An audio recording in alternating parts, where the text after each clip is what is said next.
Hello, everyone, and welcome to Moody Park for the second day in a row, for the second day of this weekend. We've got some doubleheader action for you, featuring a team coming down south from that Northern Division against a team that knows Moody Park all too well. It's the Southside Railers bringing their 15-2 ECCBL best record from the Northern Division down to Moody Park to face off against the 10-14-1 South Jersey Kings. These two teams doing battle at Moody for the first time this year. And for the Kings, at one point as high as second in the South, have fallen down in that division to third. They're still ahead of the Trent Capitals, though, who are fourth in the South, but the Mercer Mammoths, with a strong doubleheader sweep for the Quakertown Blazers yesterday, are starting to run away with that Southern Division. It'll be Chase Walker to start the game for the Southside Railers. For the Kings,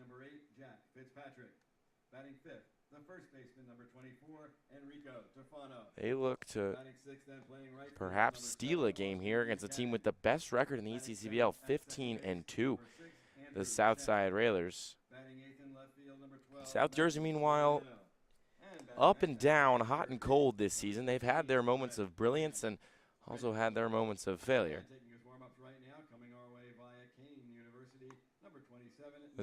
particularly recently. Haven't won a game since July 6th when they swept the Trent Capitals in a doubleheader. They're currently in a pause game against the Mercer Mammoths. That one got rained out on Tuesday, but they were defeated by the Capitals on Thursday and then were swept by Scranton Wilkes-Barre last night. Leading off for Southside, third baseman, number 9, coming our way from Stonehill, Braden Rader. It'll be Braden Rader to lead things off for Southside, third baseman from Stonehill University.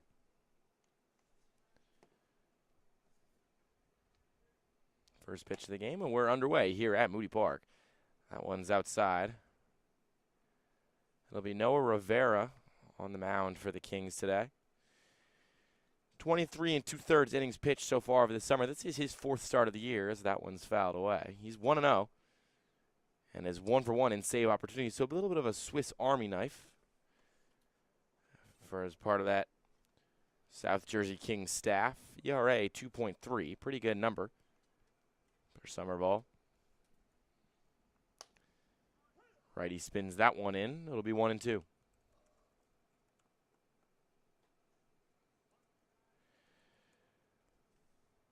Twelve appearances last spring at Kane University. And it was heading into his junior season there.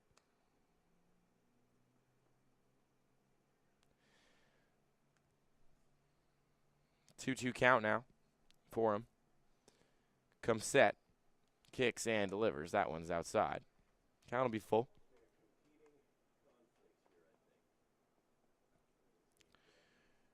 Rader in the box, meanwhile, a .224 hitter on the summer. Has an OPS just above 750. The 3-2.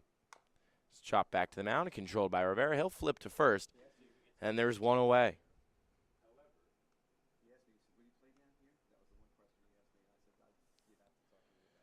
So Rader is retired. Number 29, second baseman from PSU Abington, Shane Philman. That'll bring up Shane Philman from Penn State Abington. Playing second base today for the Southside Railers. Heading into his senior year over there at Penn State Abington. Went to Whitehall High School. Transferred in there from East Stroudsburg University. This one is lined the other way, and it'll drop for a base hit. First pitch swinging, first pitch base hit for Shane Philman. And there's one on the paths here for the Railers. Number 21, Aiden Butts. This will bring up Aiden Butts from East Stroudsburg University. Teammates with Philman before Philman transferred. Sees the first pitch in there for a called strike.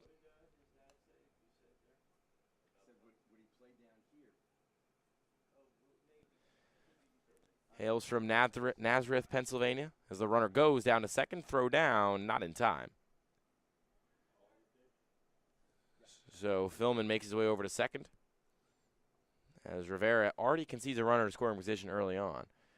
We've seen runners be aggressive on the base path here at Moody all day yesterday. It felt like 1 or 2 steals every time somebody got on base. This one is a ground at the third. Coming on is Williams. He gloves it, fires it, and there's 2 away.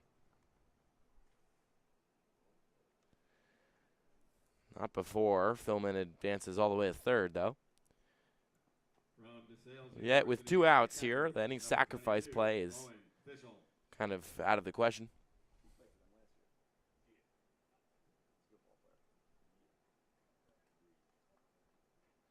So Owen Official will come up for Southside. There's a bit of a powwow on the home base side. Steps into the left-handed batter's box.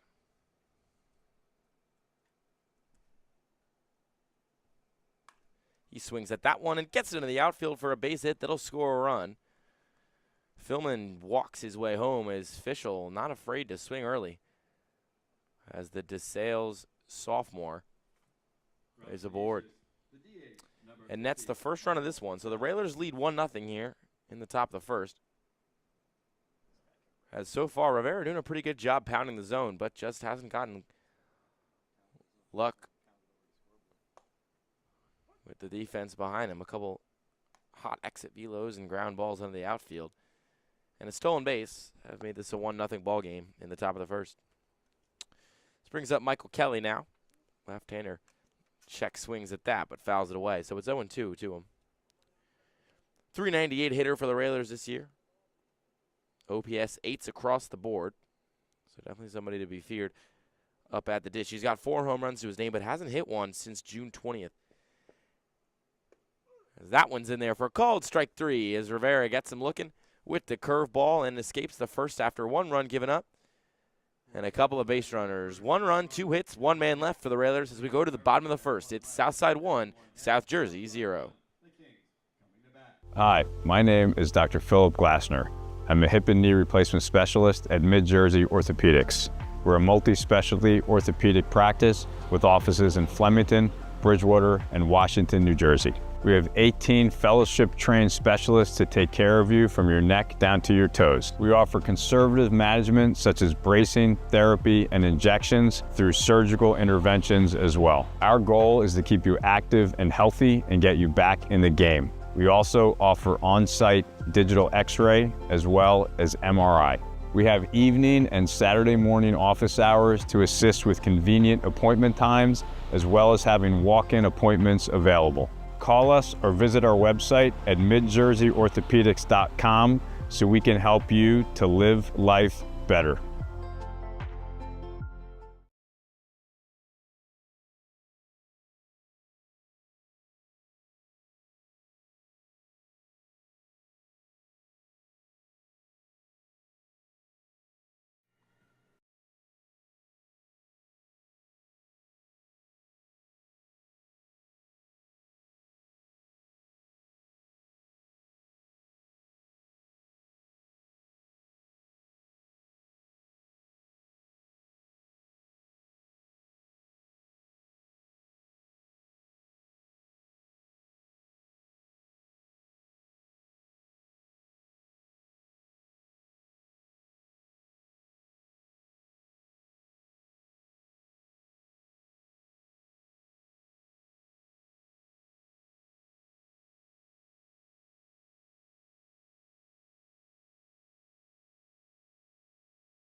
Back with you here at Moody Park.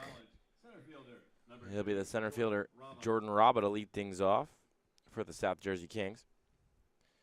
Sees the first pitch outside for a ball. It's Chase Walker on the mound for the Southside Railers. As his second offering is same spot, same result.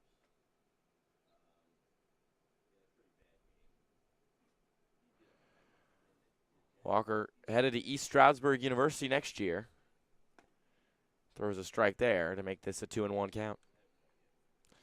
Went to Freedom High School in Bethlehem, Pennsylvania.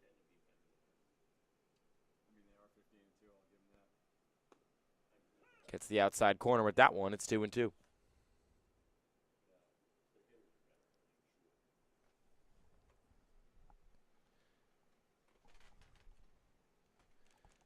Rocks back, kicks, and fires. The 2-2 is upstairs. Make this count full.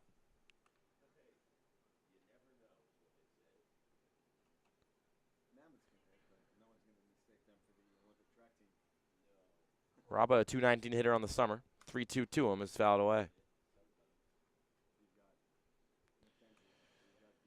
Only had one hit in the doubleheader yesterday. It was a single in game 2.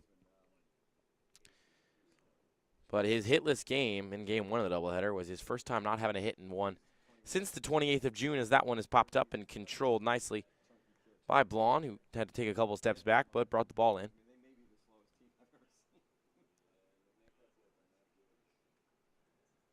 So there's one away here in the bottom of the first as Walker does his best to settle in early on the mound and preserve this one-run lead.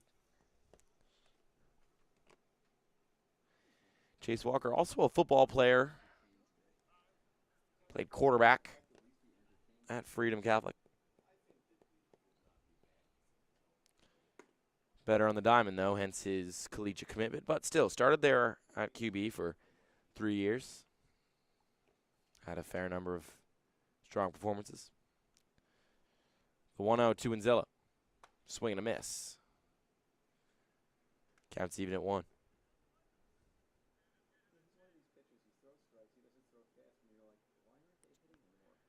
Dominic Inzilla hitting .279 on the summer. Lines that one up the middle for a base hit.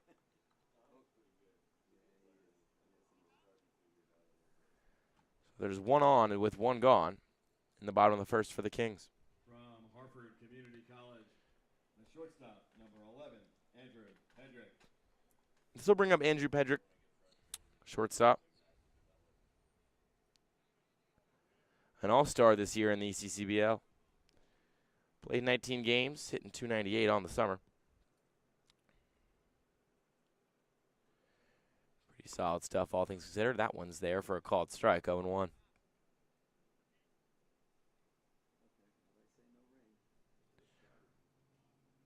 Inzilla, not a big lead over there on first. The 0-1. No, rather a pickoff attempt. Could have fooled me. So it's still 0-1 to Pedrick.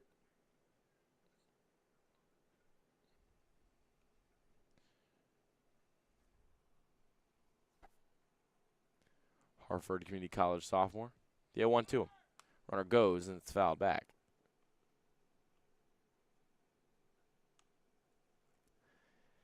Freshman season at Harford, Pedrick hit .266 with a .779 OPS and just one long ball. He's yet to hit a dinger yet this summer. But he's drawn 14 walks. Pretty impressive numbers for a guy playing in 19 games. The 0-2. This one is popped up, and it'll drop into the glove of the left fielder. That is Beto making the catch, and Inzilla will jog back to first. So 2 outs in the bottom of the first as the Kings try to even this thing up at 1. From Harford, the catcher, number 8, Jack Fitzpatrick.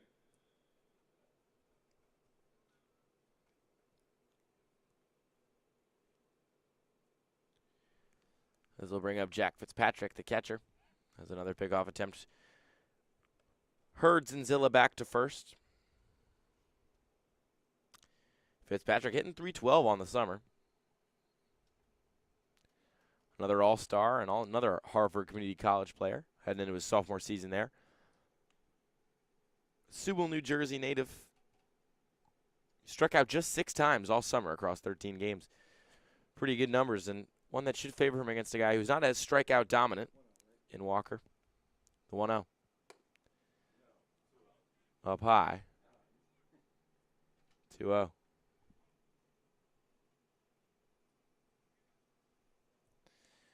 So it's 2-0 to Fitzpatrick here as Inzilla takes his lead on first. Walker kicks and fires. Runner goes. Swing is a foul ball. Trying to pull off that hit and run, and both times it was a foul ball back.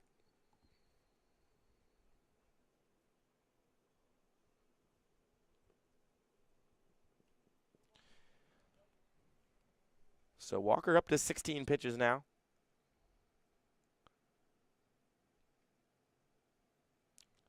Rocks back and fires the 2-1. Catches the top corner of the zone. It'll even the count at 2.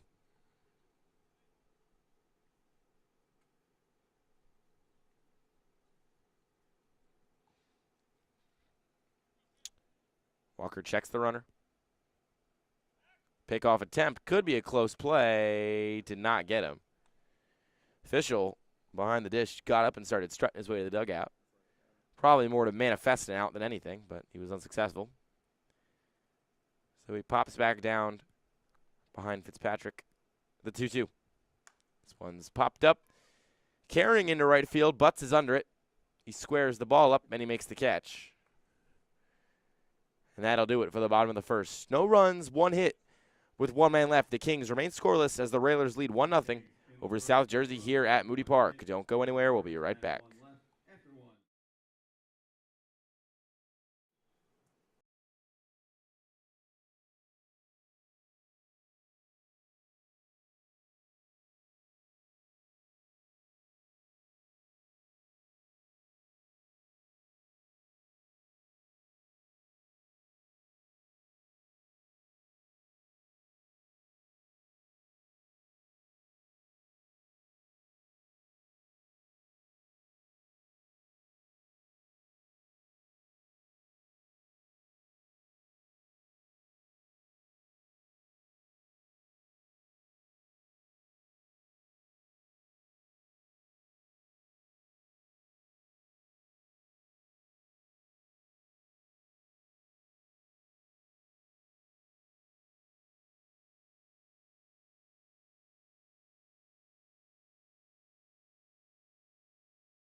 Back with you here at Moody as Southside looks to extend their 1-0 lead.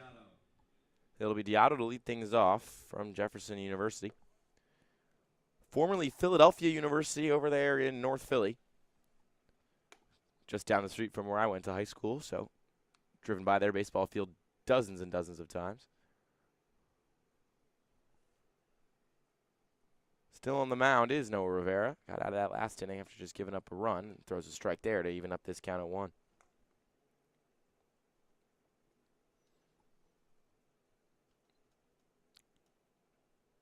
Beto hitting .242 on the summer. And pops that one foul. Hasn't hit a home run yet, and he's got just 5 RBIs. Hasn't had a hit since July 3rd.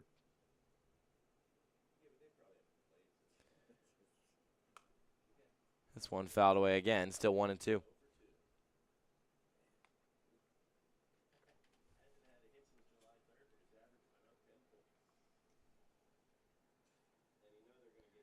Hidden as well as .296 on July 3rd. Average back down to .242 because of that mini slump. As the count's now 2-2 with that ball being outside.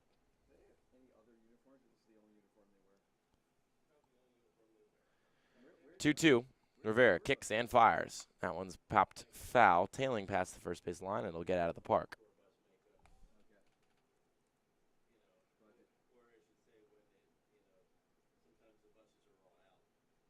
Vito made the academic honor roll this last year. 2-2, didn't fool him. That was upstairs.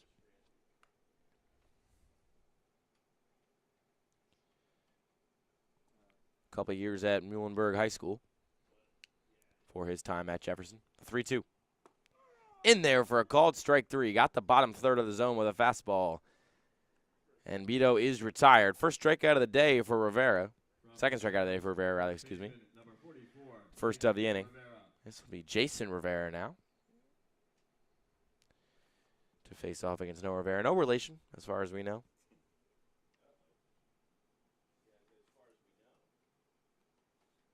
The pitch. Upstairs. Jacob Rivera hitting .344 on the summer. Got an all-star nod for just that reason. No home runs yet to his name. As he swings and misses at that one, it's 1-1.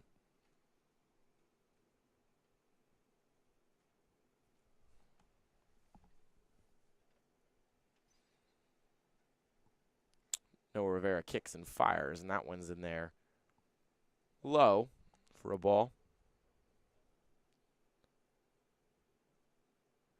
So it's 2-1.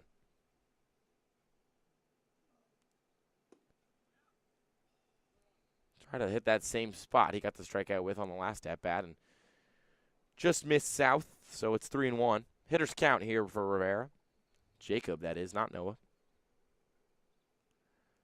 The pitch, 3-1. Fouled away. Push this count up to full.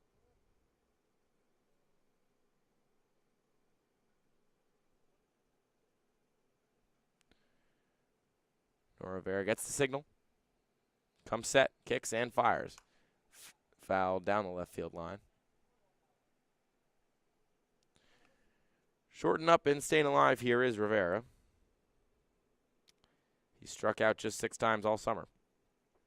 3 of those being looking. 3-2 on the way. Swing and a miss. He got him. Back-to-back strikeouts in the top of the second for Noah Rivera as he starts to settle in.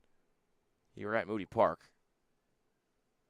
Number 52, center fielder Braylon Gonzalez. So bring up Braylon Gonzalez, the center fielder.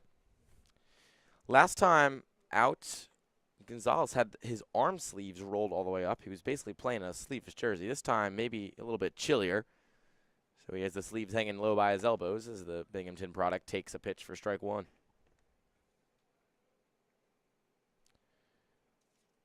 Gonzalez, a .244 hitter on the summer. Cracks that one right up the middle. It'll be a base hit. That's his 10th of the summer.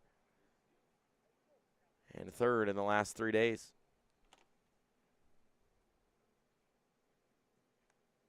From Northampton, the shortstop, number 6, Bryce Blond.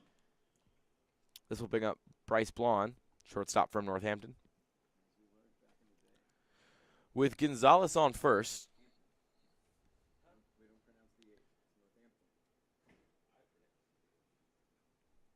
Rivera fires the first pitch outside for a ball.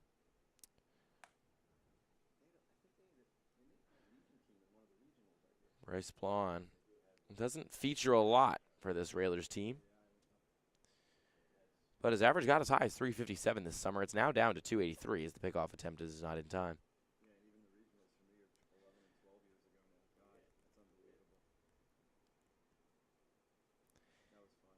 Struck out 13 times this summer. 1-0. Runner goes. Pitch is taken for a strike throw down. Not in time and squirts into the outfield. Gonzalez going to turn for third. This could be a close play, but another miss of the ball on the grounder by Raba. Allows Gonzalez to get all the way to third. Felt like they could have had a close play for him over at third if Raba was able to scoop that ball off the grass, but it got right under his glove and allowed for Gonzalez to escape to third base. So, for the second inning in a row, picks up a couple of quick outs for Rivera, but a runner on third here, and he could be a victim of a 2-out single, the 1-1 outside. Good pick by Fitzpatrick to not let that ball get away. We know how aggressive Gonzalez wants to be on those base paths.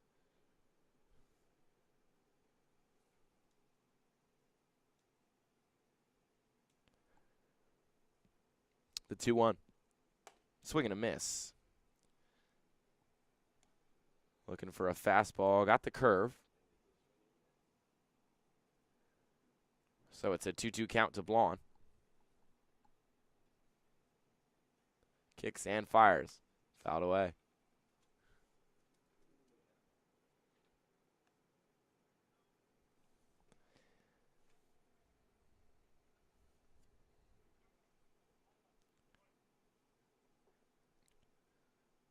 Shaking off the signals is Rivera. He comes set and fires.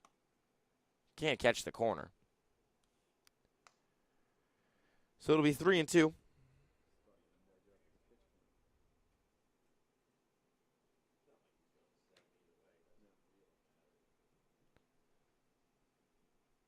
A 3-2. Just misses the inside corner. And Rivera wanted that call. Didn't get it. And so there's going to be runners in the corners now for the Railers as they look to add on some more runs. Ahead 1-0 already. Thanks to a 2-out single in the first. 2 gone. And they got runners on first and third. After Bryce Blonde walks.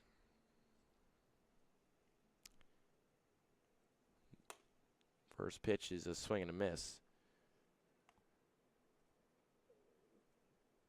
First look here, second look rather, at Braden Rader.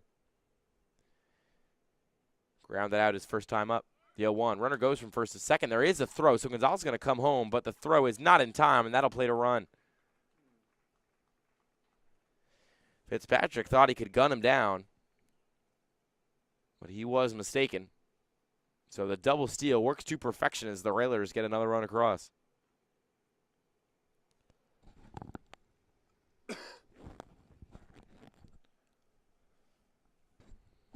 Gonzalez goes from first to third by a product of good base running as that pitch is low. 2-1 count.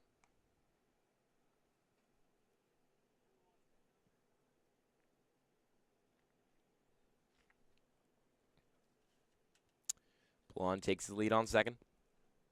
2-1 to Rader on the way. Drop that one in for a called strike. Not a curve on that thing.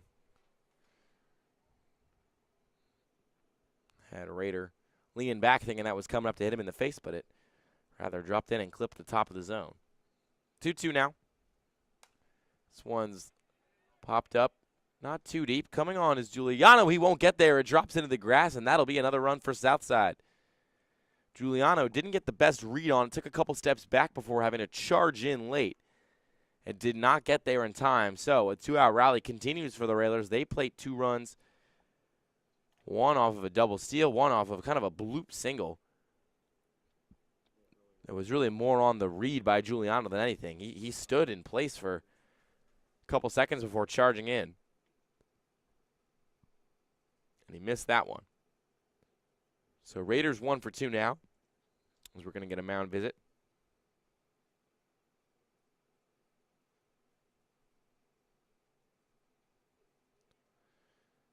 Seeming like the discussion not aimed just directly at Rivera. It's encapsulating the entire infield in terms of strategy feedback and what they can work on.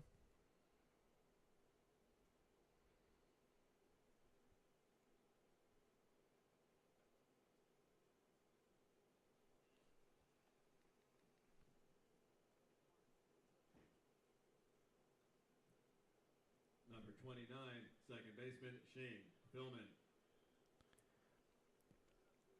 This will bring up Shane Philman. He's 1 for 1 today. Picked up a single in the top of the first. Ended up being that run that scored after stealing second. Can't get the call there as Rivera, so it's 1-0.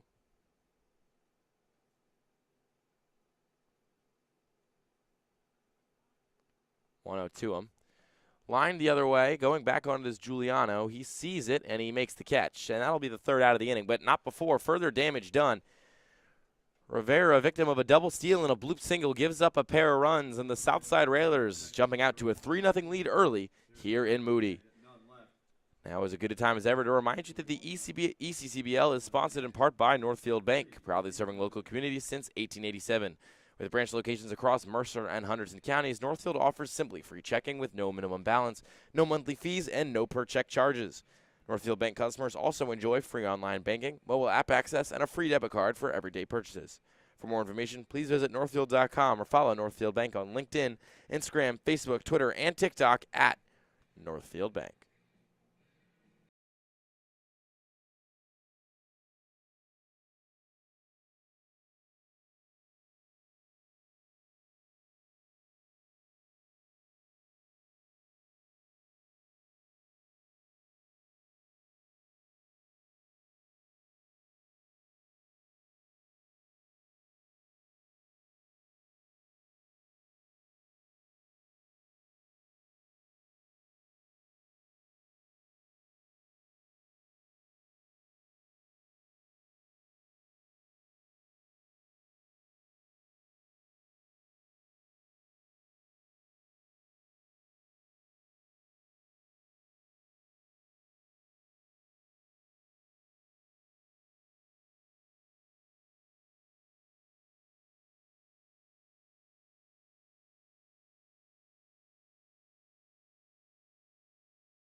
So it'll be Enrico Tufano to lead things off for the Kings here.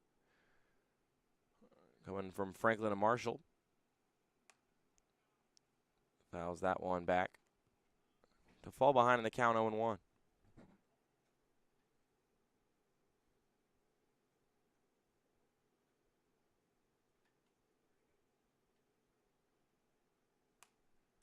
Next pitch, same result.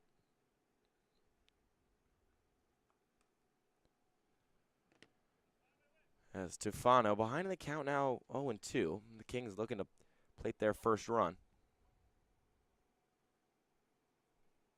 The 0-2. This one's grounded to second base on it and gloving it nicely before firing her over to first. Nice play by Philman. Tufano made him work for it, kind of hustled down that line pretty well. Right fielder, number 7, Austin Buchanan. This will bring up Austin Buchanan, the LaSalle commit, as they attempt to revitalize and rebuild that baseball program over there in the A-10.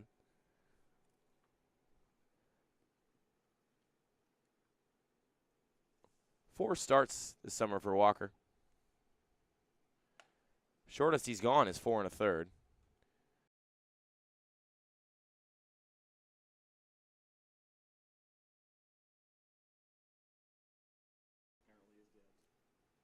Last time out, he went 7 innings. That's a called strike. 7 innings, but didn't get the result.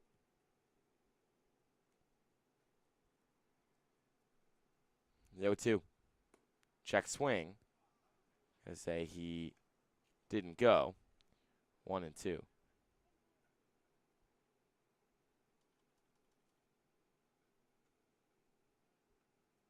One, two to him. This one is lined by Buchanan in the center field. Coming on and making the play is Gonzalez. So Buchanan is retired, and there's quickly 2 gone in the bottom of the second.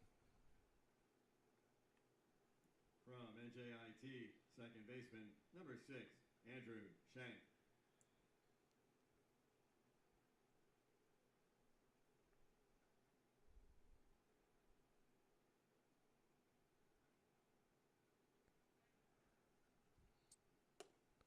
First pitch to Shank upstairs.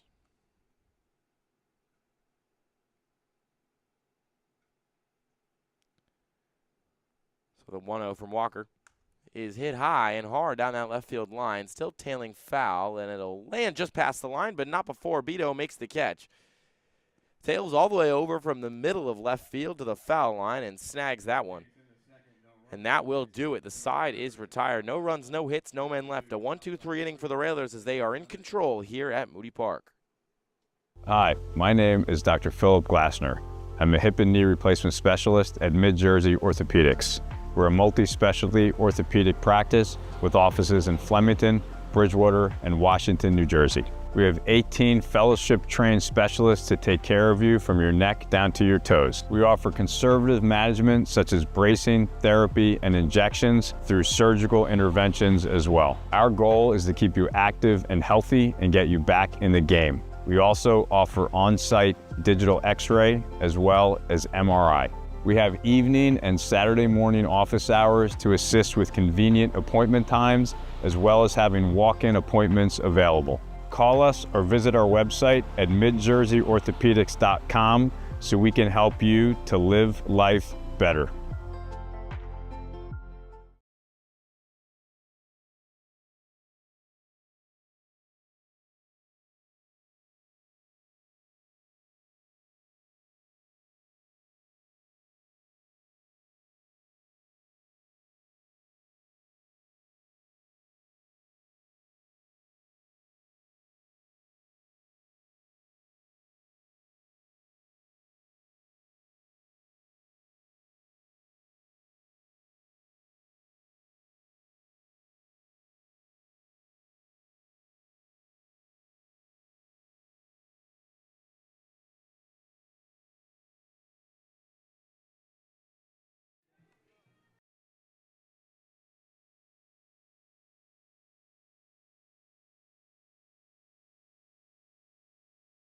Back with you here at Moody Park, For Southside, as Southside is 21, up at the plate. Butts.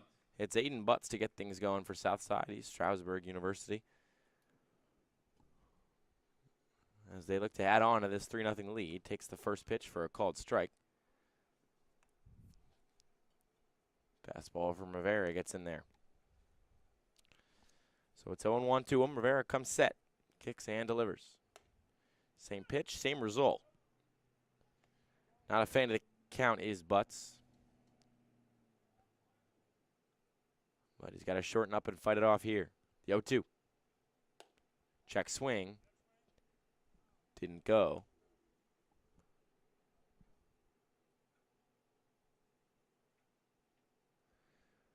One and two to Butts. The pitch. Line sharply into left field. Moving over is Giuliano, and he's under it. He'll make the catch. Right place, right time for Matthew Giuliano. That one was a nicely hit ball, but really just in no area of danger. So Butts is retired. He's 0 for 2 today. And Rivera quickly picking up one out here in the top of the third.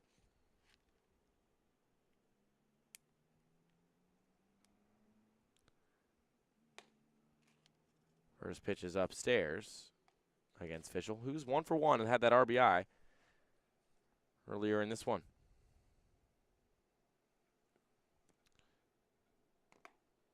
Takes the 1-0 outside.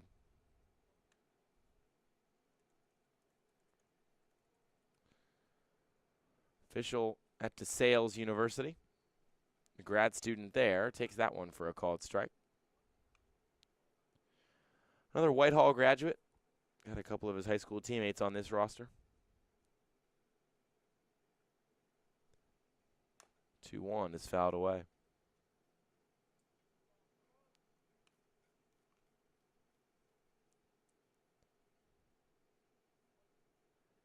Had a pretty strong season in 2025, 323 average. 2-2. Popped up, tailing foul, hustling over is Williams. He's there, but he can't make the catch. Would have been a tough play.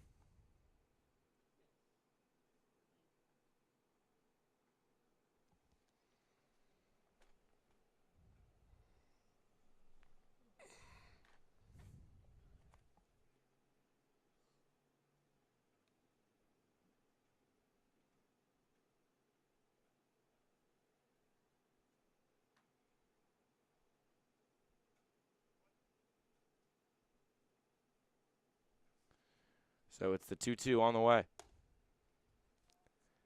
Snaps upstairs. Count is full.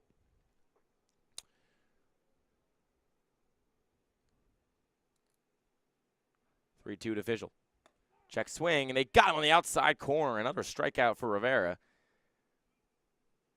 as he picks up that second out. Second out hasn't been as elusive for Rivera as that third one has been. Back-to-back innings, he got to 2 outs, but then gave up runs after. retiring his second batter of the frame. This time, after retiring Fischel, he'll be faced off against Kelly, who grounds that first one to second base. Shank on, handles the hop well, gets it over to first, and the side is retired. Smoothest inning yet so far for Rivera. He looks comfortable from beginning to end. 1, 2, 3, no runs, no hits, no men left. And we go to the bottom of the third here at Moody Park.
Here at Moody Park, it'll be the Kings' turn to try to get some runs back.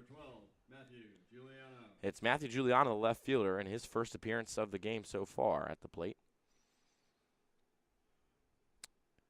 Still in and throwing hard, and maybe throwing a little bit too hard and wildly, is Chase Walker.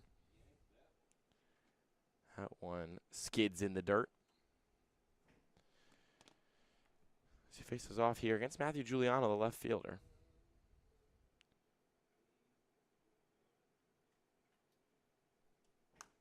Pops that one up. Under it comfortably, waving off his teammates is Blonde. He'll make the catch. One gone in the third. From goalie Beacom, third baseman, number 17, Brent Williams.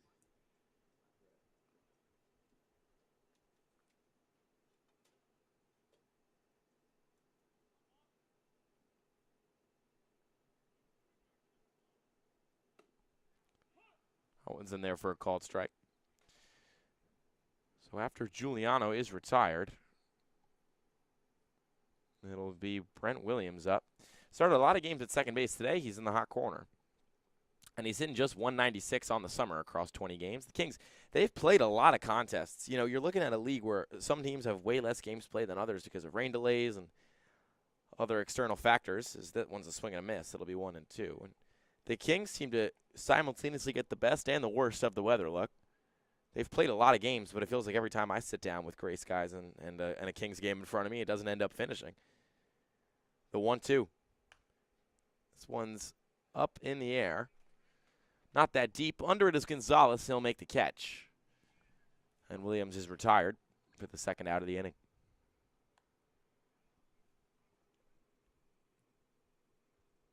Number 2, center fielder, Jordan Rama.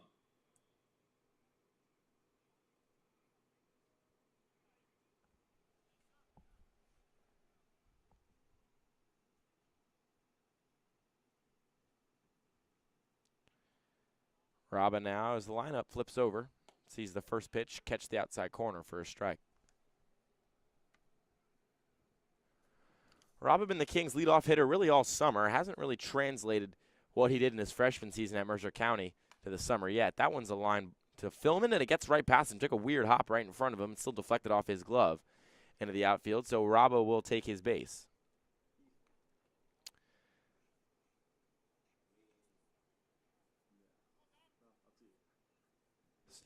Still waiting on the decision. The DH, Dominic Inzilla.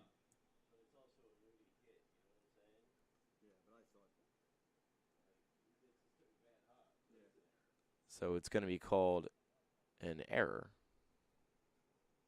As Raba goes, pitches outside. Raba dives, and he'll make it, and ball goes in the outfield, but not quick enough to get there is Raba.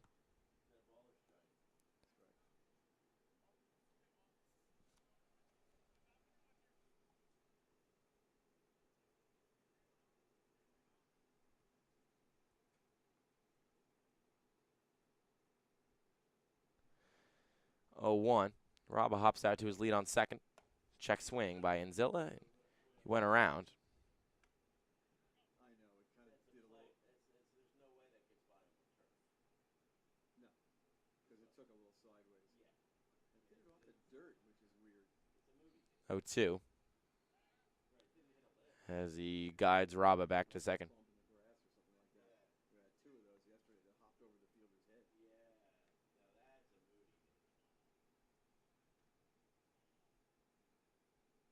The 0-2. Check swing upstairs.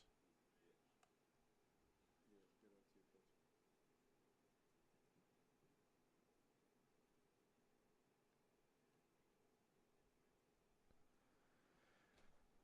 good 0-2 pitch. 1-2 now to Anzilla. The pitch.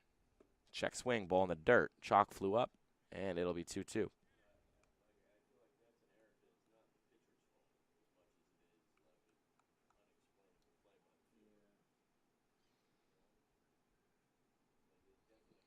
Walker gets the signal. His 38th pitch of the day. Runner goes. That one's skied into right field. Butts moving over. He waves off the center fielder and makes the catch, so the side is retired.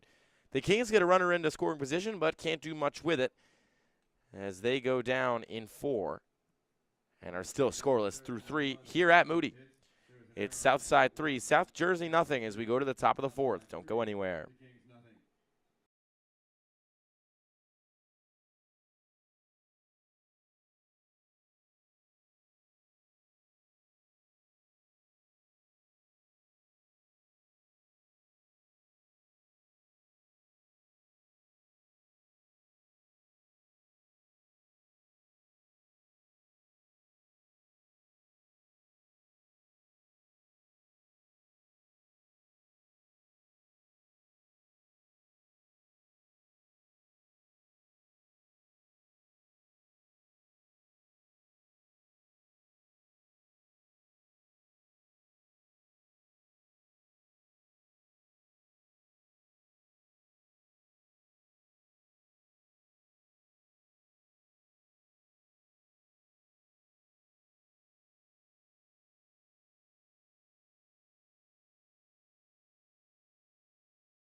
Southside's going to get things going here in the top of the 4th with the Jefferson product and left fielder, Luis Beato.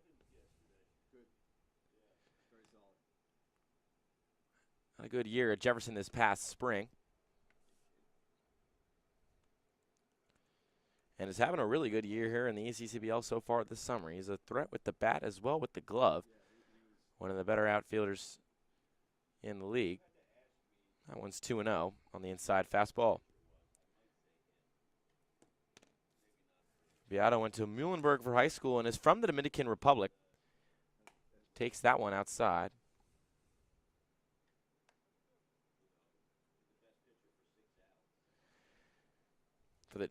Played for the Jefferson Rams going into his senior season over there. Formerly Philadelphia University campus in East Falls, just outside. Technically it's in city limits, but it's just outside of Center City. Neighborhood features a couple of high schools in that area. Germantown Friends, Penn Charter. 3-1 outside, and that'll be ball 4. So Beato will make his way to first base. Number 44, first baseman Jacob Rivera. as Jacob Rivera will step up into the box to do battle with Noah Rivera, as we got Rivera on Rivera crime here at Moody Park. First offering. Inside. 1-0.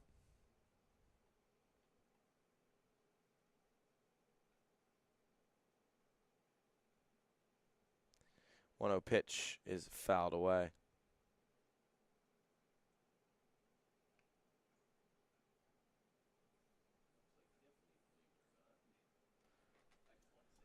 So Rivera in the box and Rivera on the bump. It's Noah pitching and Jacob hitting. Runner goes, pitch outside, throw down to second, not in time. Beato got a really good jump there and used all that 6'3" frame to stretch out on the dive. As we're going to get time called so we can tuck his jersey back in. You got to say, you know, we've seen some teams here that have a lot of dudes rocking the untucked jerseys. So it's nice to see Beato and Southside stay true to the rules of the game and tuck their tails in. 1-2. Fouled away.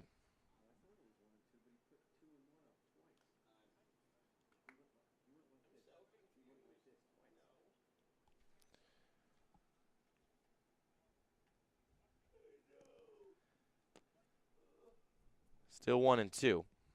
Beato in scoring position and nobody gone in the third. The pitch. Check swing. Didn't go. That ball could have been a strike, but no call.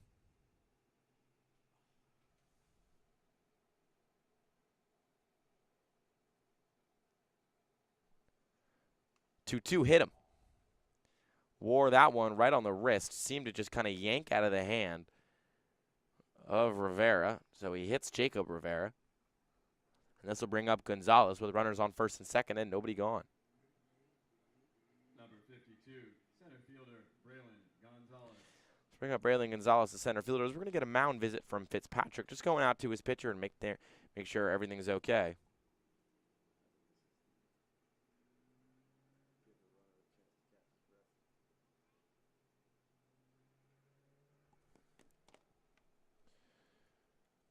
Giving his pitcher a breather. Some bullpen action going for the Kings.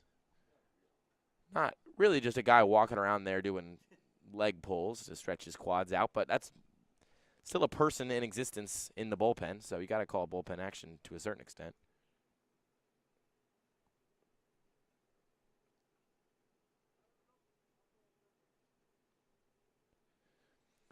So this brings up Gonzalez, who is 1 for 1 so far today. And is hitting 244 on the summer heading into this one. Average surely boosted now. Lays down the bunt. It's a good one right down the third base line. Gloved by Rivera. He sails the throw. That one's into the fence, and a run will score. Beato makes his way around third, and he'll plate a run as the Railers jump out to a 4-0 lead here in the fourth inning.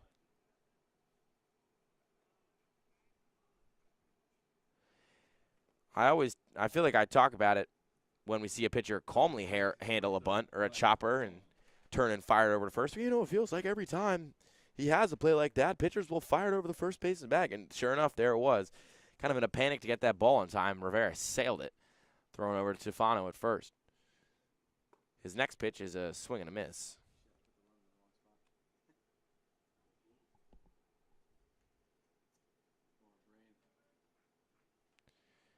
It's blowing up. The shortstop. 286 hitter on the summer.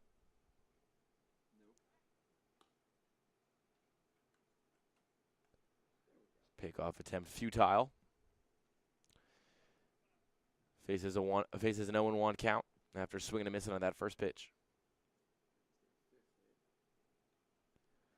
Rivera comes set. Kicks and fires. Check swing. They're going to say he did go around. It'll be strike two.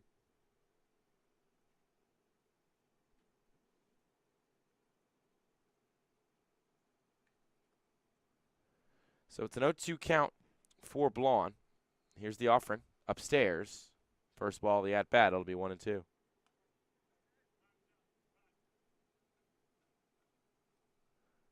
going to get time called and jog back, talk to his coach. Looks like, from here, it looks like he just ripped a hole in his hitting glove. Unless it's supposed to be like that, which is also entirely possible. Yeah, the other glove's the exact same way. I guess he has hitting gloves with, like, holes on the palms. Didn't know that was what they do nowadays, but, the more you know. 1-2 count, runners on the corner. The pitch. Swing and a miss there. As Rivera retires Braun for his 4th strikeout of the game. Number 9, third baseman Braden Rader.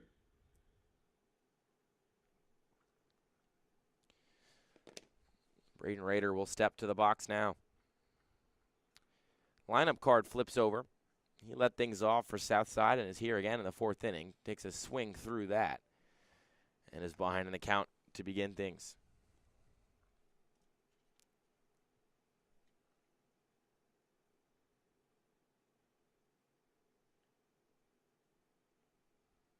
The 0-1. Runner goes from first to second. It's fouled back, shaking the camera and probably pushing it further towards the chain link fence. And up still looks okay. I'll probably fix that between innings. Foul ball means the runner's got to go back to first. We've seen the Railers execute a double steal already in this one. Trying to look at that to do it again.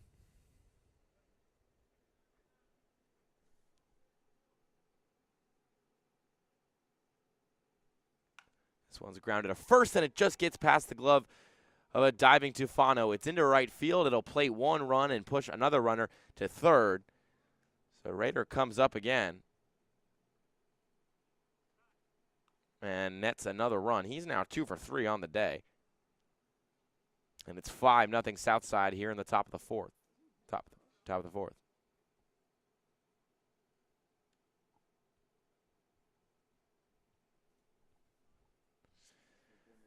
Now we're going to get a mound visit, and it seems like based on somebody walking out of the bullpen, we're going to be having a pitching change here at Moody Park. So Noel Rivera's day is done.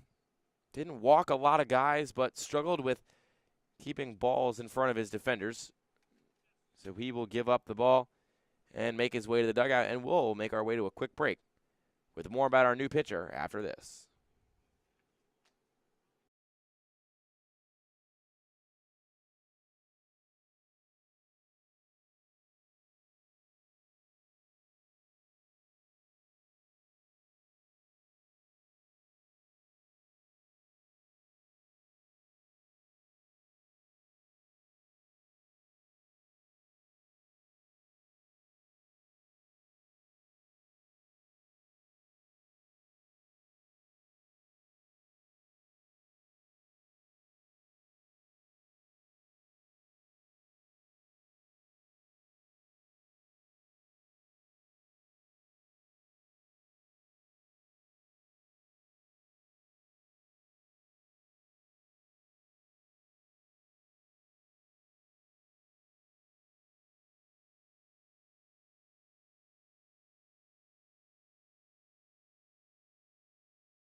Baseman Shane Philman. So Shane Philman's up to bat. It'll be the first batter that Tyler Diffley is going to face. He is in. Tommy Diffley, excuse me. He is in for the South Jersey Kings in relief of Noah Rivera, who was pulled after 3 1/3. Diffley's appeared as a hitter and as a pitcher for Southside this summer, but his pickoff attempt is a little haywire and has a runner going home now. Play at the plate, not in time. So it's nap time out there in the field for the South Jersey Kings. Diffley fired it over to first base, trying to get the runner. Tufano wasn't super ready, got it, and then didn't throw to second to catch the runner in a rundown. But in pursuit of Rader, instead of throwing to second, he was running after him. He turned a blind eye to the runner coming from third. So more a base running bonanza. And the Kings now trail 6-0 to the Railers, who you just kind of see what makes them such a good team and is what made them so successful this summer. They do not waste opportunities. They get a guy on base and they bring him home almost every time, especially when he's in scoring position. Diffley's actual first offering is bunted down the first base line. This could be a close play, and he's safe at first. A lovely bunt and an even better rundown by Philman, so he's aboard. And now it's first and third with one gone in the top of the fourth, and the Railers leading 6-0 over the Kings. This will bring up the right fielder, Aiden Butts.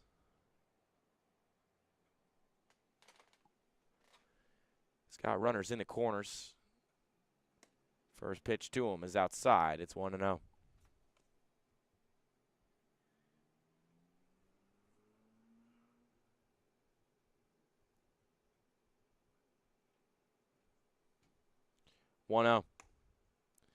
Snaps outside.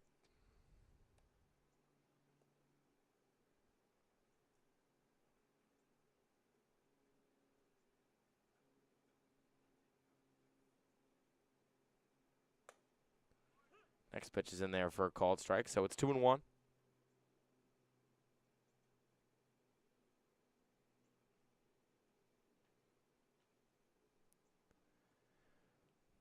Coming set is Diffley, his 2-1. This is hit high, hanging.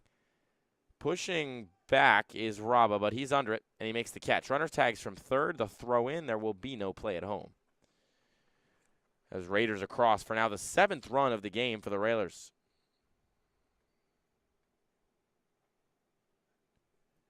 Number 22, catcher. Butts remains hitless, but has an RBI via the sac fly.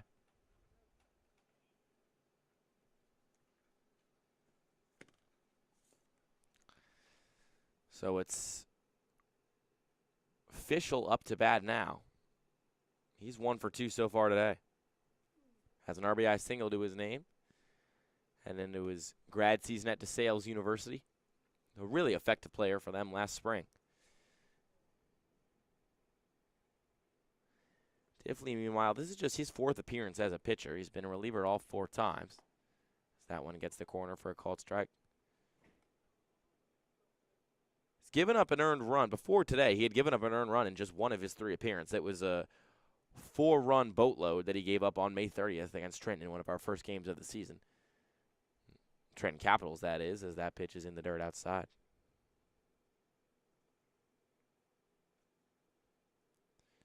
He's gone 3 2/3, 2 2/3, and 2. You got to think he's probably going to hover around that number again today. That one's inside, and it hits Fischel. So that'll push a runner on first and second. As the Kings at this point just trying to put out the fire and get out of this 4th inning. The game was a manageable-ish distance. 3 runs. They had just gotten a shutout top of the 3rd. They have struggled offensively, but they're thinking as long as we keep this thing within 3-4 runs, we might have a chance. But the floodgates seem to have opened a little bit here in the top of the 4th. First pitch from Diffley in this at-bat to Kelly is outside.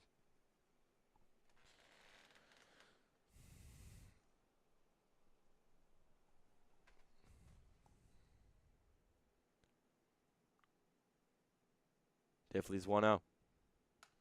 Lined into the gap, but not that deep, and rather Pedrick will go back from shortstop and handle it. And that is the 3rd out of the inning, but not before. Big damage done by the South Jersey Railers lineup. They lead 7-0 after a 4-run top of the fourth here at Moody Park. We're past the halfway point. Get up, get some water, maybe get a snack, and join us again for the next 3.5 innings here at Moody Park in Game 1 of our doubleheader. It is Southside 7, South Jersey 0. Hi, my name is Dr. Philip Glassner. I'm a hip and knee replacement specialist at Mid-Jersey Orthopedics. We're a multi-specialty orthopedic practice with offices in Flemington, Bridgewater, and Washington, New Jersey. We have 18 fellowship-trained specialists to take care of you from your neck down to your toes. We offer conservative management such as bracing, therapy, and injections through surgical interventions as well. Our goal is to keep you active and healthy and get you back in the game. We also offer on-site digital X-ray as well as MRI. We have evening and Saturday morning office hours to assist with convenient appointment times, as well as having walk-in appointments available. Call us or visit our website at midjerseyorthopedics.com so we can help you to live life better.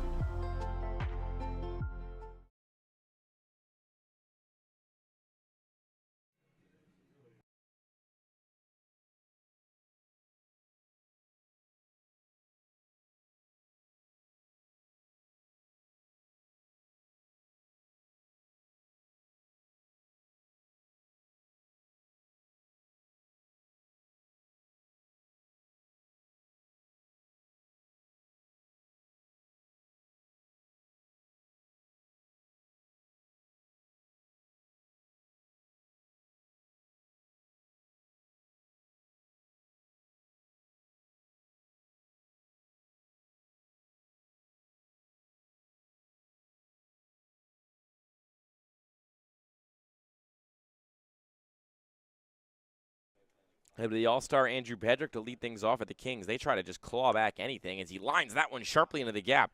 Pushing the right fielder back, it's over his head as Pedrick will round first to head into second and get there standing. The best piece of hitting so far all day for the South Jersey Kings is a double into the gap by Andrew Pedrick. He gets a little celebration, revs the engine as he hopes to fire up the comeback train. As South Jersey needing to make up 7 runs with 12 outs if they want any chance in this one.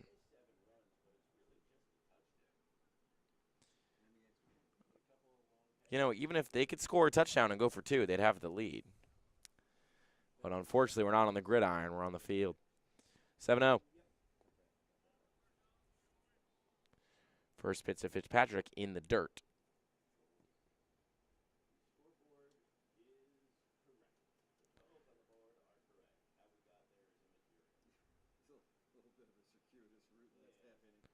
Walker at 41 pitches, his 42nd.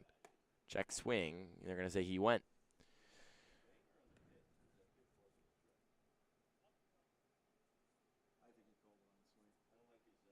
One count. Facing off against Fitzpatrick here, who is 0 for 1. As that one drops low, 2-1. Fitzpatrick, you look at his spray charts, and he's a guy that likes to push a lot of stuff to the opposite field, which makes for kind of a lack of outfield shift, which is something that these teams like to utilize a lot. 2-1. Same spot as that strike earlier, and he gets the call again.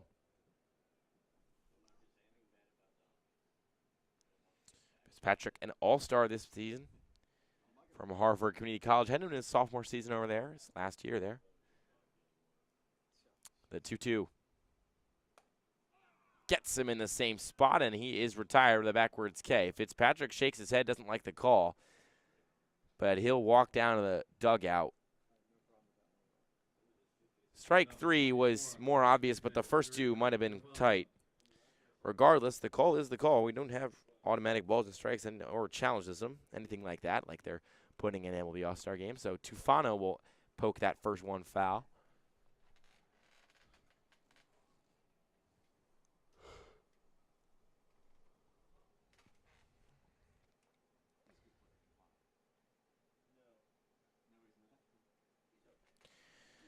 Walker's 0-1 to Tufano, drops in, can't get the call.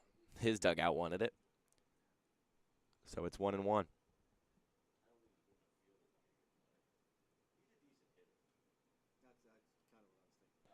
1-1 on the way.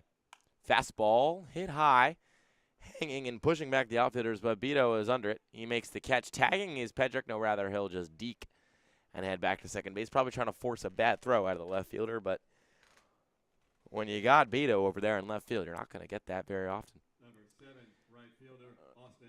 This brings up Austin Buchanan, the right fielder, and the LaSalle commit. He doesn't stand as tall as his home run bashing teammate, but he has a dinger to his name. Doubleheader earlier this year, he ripped one just over the left field fence into the bullpen, so still a power bat to be feared. This time pokes one the opposite way. It will not get down in fair territory.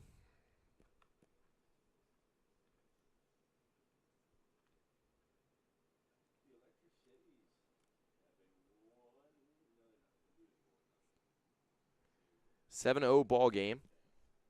Walker at 50 pitches through 4 2/3. Runner on second for the Kings, as Walker will step off and push Pedrick back over there.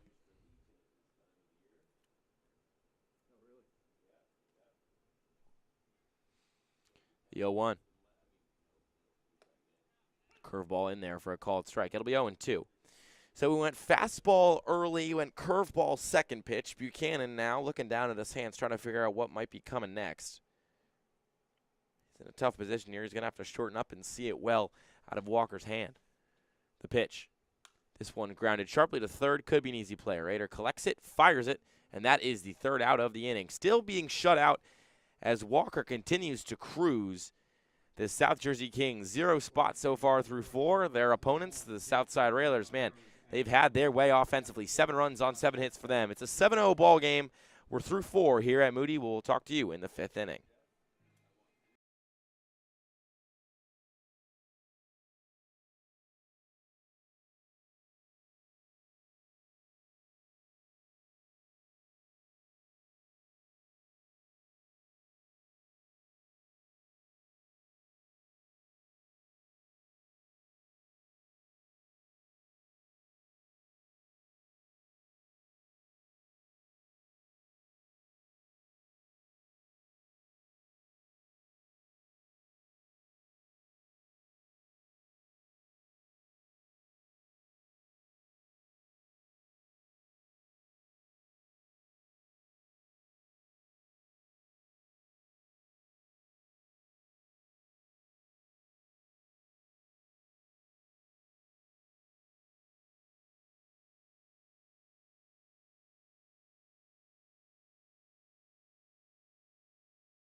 It'll be Luis Beato leading things off for Southside.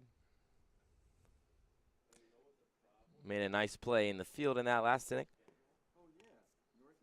And fired one in to hold a runner at second. First pitch from Diffley, called strike. So there was basically a triple header at Hamilton High today.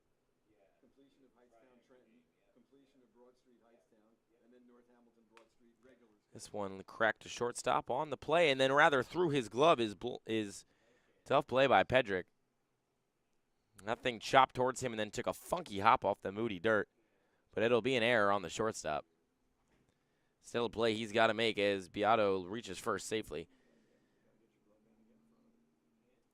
And we'll see how aggressive Beato is on the base pass. The Railers already 3 for 3 on steals so far today. And they even baited Fitzpatrick into giving up a double steal opportunity.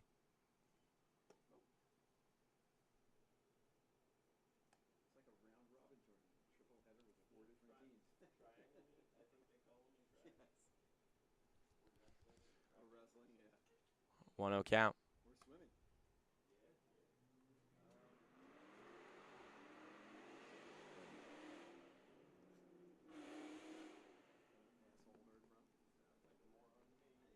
2-0 count now. Tivoli comes set, kicks and fires. That one's spinning in for a called strike.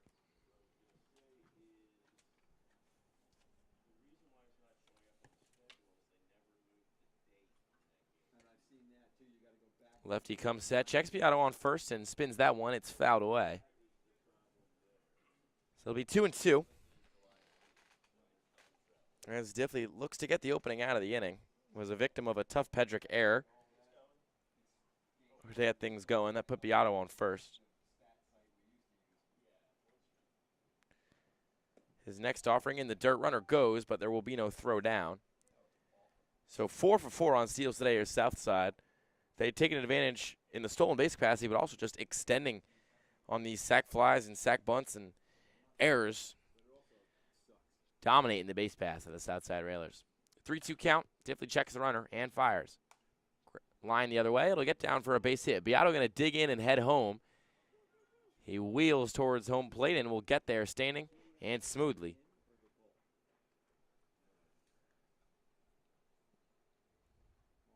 As the 8th run of the game now aboard for the Southside Railers.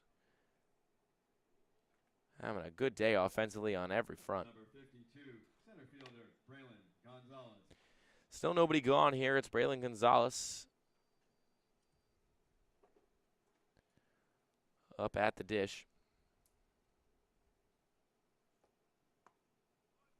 Takes the first pitch for a called strike.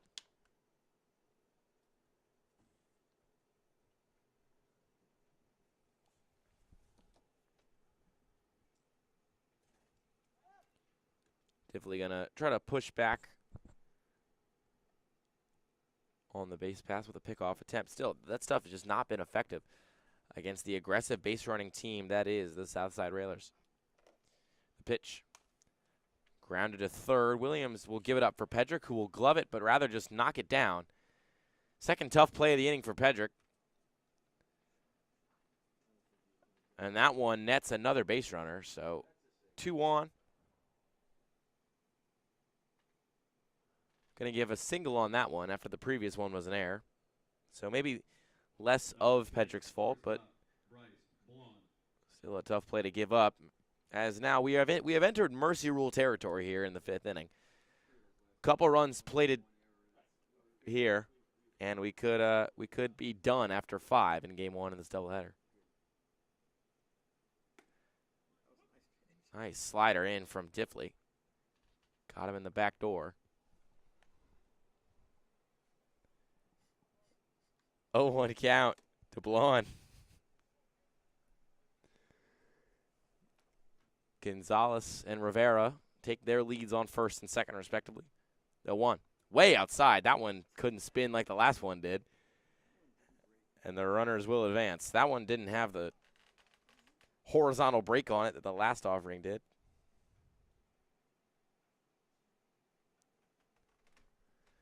So it'll be a 1-1 count to Blonde, who is just 0 for 1 today. You know, going through the lineups of both these teams, you look at Southside and their stats, and you're thinking, oh, there's not a lot of guys here that hit over 300. This one's grounded to third. Coming on and making the play before firing over to first to get the out. There will be no throw back to third. So Williams gets the out at first, but another run is plated, and a runner advanced to third. So with 1 gone, we are a sacrifice away from this reaching mercy rule status. Somewhat. The Kings would have to come back out and hit in the bottom of the first. Bottom of the 5th, rather. But as I was saying, you know, you go down, you look at the lineups of both these teams, and you're thinking, you know, Southside, they're 15-2. They don't have all these guys hitting over 300, bashing the ball. Not really.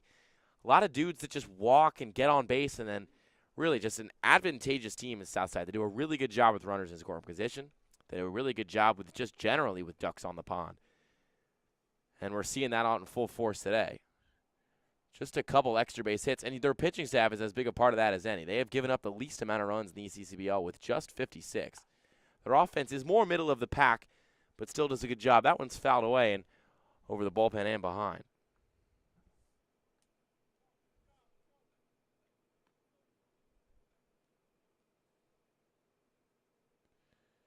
Yeah, Southside 4th in runs scored behind Mercer, Trenton, and Scranton. But it's that pitching staff and just that runners in scoring position and that strong situational baseball that has really been the key to their success this season. The 1-1. Check swing, ball in the dirt.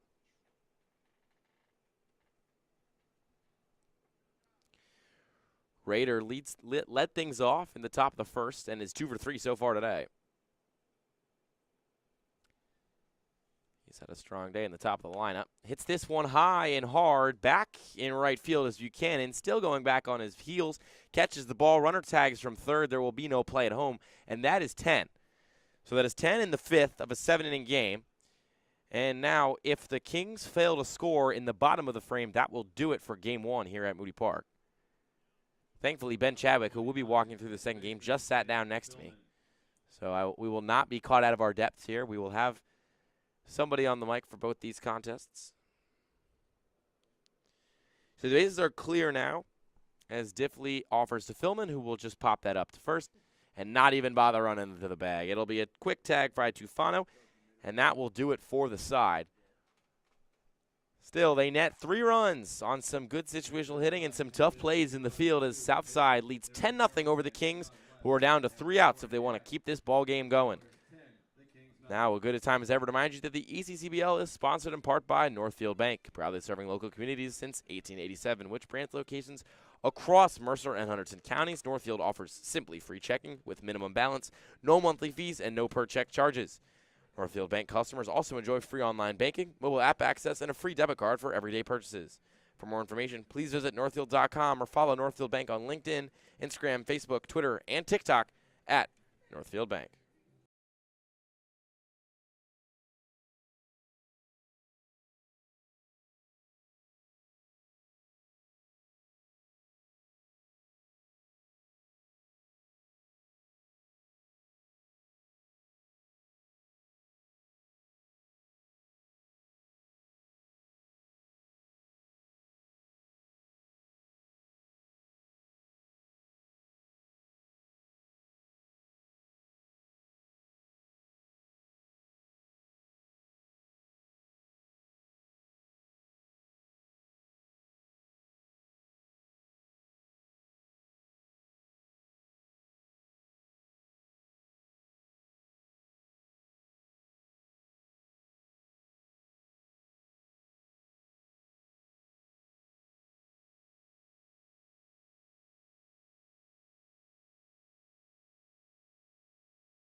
Back with you here at the bottom of the fifth, and I am joined by the one, the only, Ben Chadwick. Ben, how are you doing on this lovely Sunday morning here in Ewing, New Jersey? Well, I'm glad I could just catch the broadcast in what might be the waning moments here. But no, it's a gorgeous day here in Ewing, and I'm excited for game number 2. Hopefully it's a better show for our viewers than game number 1. As the first pitch of the inning is lined to short, but a nice gloved play by Blon. As just kind of unable to catch a break right now as the Kings offense. They've gotten just 2 hits so far in this one and been the beneficiaries of just 1 error. It's the recipe to success that Southside has had all year and why they've cooked up the best record in the league at 15-2.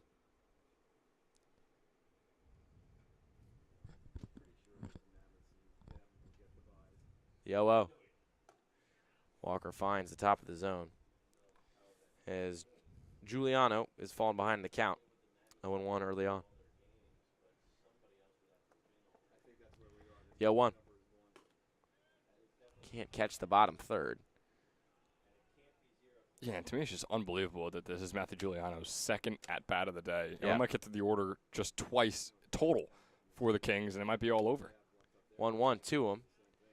Kind of pump fakes at it with his wrists, but it was outside, so good decision by Giuliano. And you know, yesterday I witnessed a game where we went 7 innings and the winning pitcher got in and out in 68 as there's a big swing and a miss there to even up the count at 2. And, you know, Walker might not hit that number today because we won't get through 7, but he's had one of the more efficient starts we've seen at Moody all summer.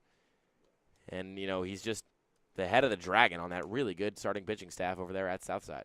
I mean, yeah, right now you could say he's on pace to go through 5 innings and about 64, 65 pitches right now, which is unbelievable stuff from Chase Walker, the East Stroudsburg commit, and you can see why. Comes set, fires, and that one's fouled back. There is something to be said for the lineup, the South Jersey Kings lineup, kind of suffering perhaps from the lack of Danny Scullion. As I stay limber and adjust the camera. Look at that. We're doing it all here at Moody. As you know, Scullion isn't the biggest hit for average guy, but he's a power bat and walks a lot, pretty good on the base path. So, you know, not having kind of your alpha offensively in the lineup might hurt you, and it's a bad combination when you're going against one of the better pitchers we do have in the ECCBL in Chase Walker. Yeah, but I mean, with this Kings batting order, you got 4 All-Stars. 3 of them are playing in this game right now. Is Scullion the best of all of them? I mean, that's debatable, and probably is if you're talking to guys who have been watching the Kings all summer long like we have. But still, you have enough people out there where this is still a true-on-true matchup where it's Southside versus South Jersey, and this is the result you're going to get when you take the best from the North and the best in the ECCBL and a kind of middle-of-the-pack team here in the South Division. The Southside is really starting to run away with that Northern Division. We thought Quakertown might be a threat to them early on in the season, but the Blazers have kind of fallen on hard times recently. This one is chopped foul. Especially after yesterday, right, Yeah. with the games that you were calling. Mercer just had their way with them early on. Though, I will say, second half of the second game, things got a little bit dicey. Mercer was up by 8 runs. They were leading 8-0 with 2 gone in the 4th inning, and suddenly a huge 7-run rally across 2 innings made it a tight game down the stretch, as that one is way up and inside. Has Giuliano hitting the Michael Jackson move where he hops up on his toes and leans back, and he'll jog the 90 feet to first base. And you mentioned that Mercer game where they almost blew that giant 8-run lead. I think, obviously, the win is the utmost priority in that one, but it does worry you, right, for the postseason. You're thinking that you're one of the best teams in the ECCBL, probably in the top 2 with Southside right now, the best team in the South Division. If you're still a team that's giving up 7, 8 runs in 2 innings like that, you got a lot to work on with the postseason just a couple weeks away. Opening pitch to Williams in the dirt. Like you mentioned, it's funky to see this. Williams, the bottom of the lineup, has bat just once in this game.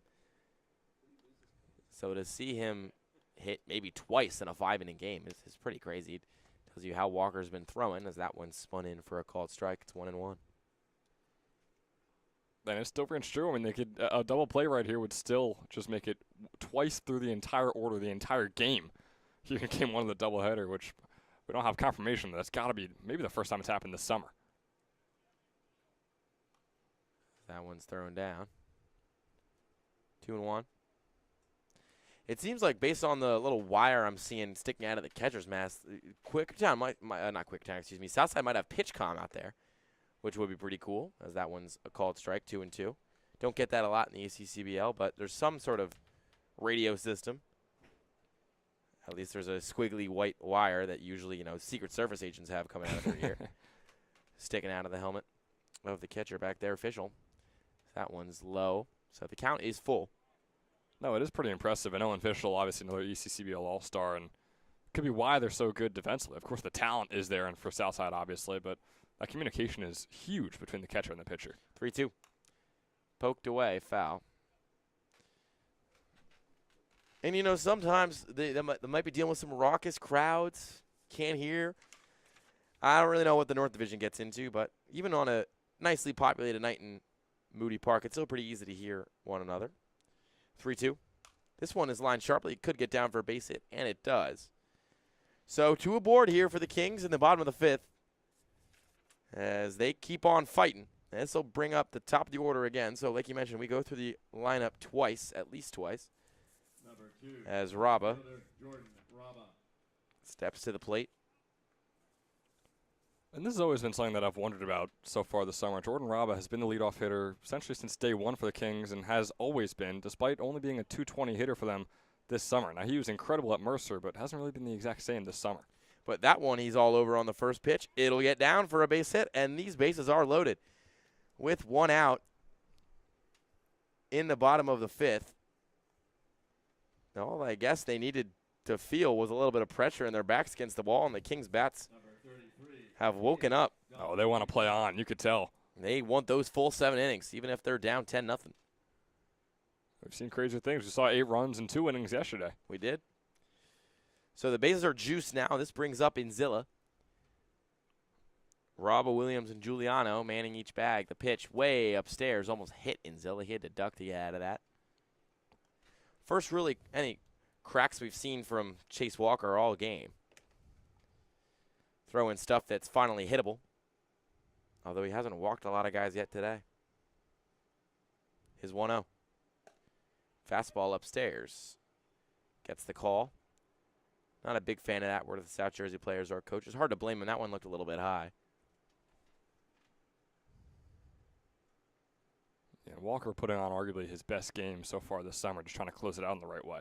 That one's outside, nicely snared, but the runner's going to come home, and they will extend this game, and we live to fight another inning.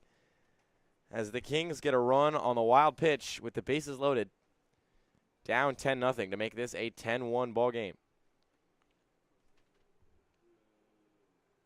We've seen crazier things. I just said it. I mean, you have runs 2 and 3 in scoring position right now for the Kings as well. Now, of course, I just got here, so I'm not exactly aware of how bad the Kings have played today. That one's a pop-up in the infield, sky high. Coming on is Rader, and he'll give it up to Philman, who will make the catch.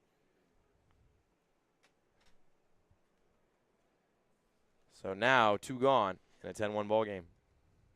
Number 11, shortstop, Andrew Pedrick. You can sort of tell by Owen Fischel's face with the mask up and walking back behind home plate. He's not too happy about that one-run scoring. It's just all the sweat from all the catcher's gear and how hot it is. He wanted to get this game over and done with as quick as possible. He felt like he earned it offensively, and still giving up that one run, we play on. So Walker now with 2 away in an at-bat against Pedrick, who is 1 for 2. Had really the best piece of hitting the Kings have displayed all day. Had a nice double into the gap in the last inning, but nobody could bring him home. 1-0 count to him now. Walker kicks and fires. That one's fouled away. Counts even. It was his 4th double of the summer. I mean, he's an over 300 hitter now for the Kings, which is in the top 3 on the entire South Jersey order, or roster, I really should say.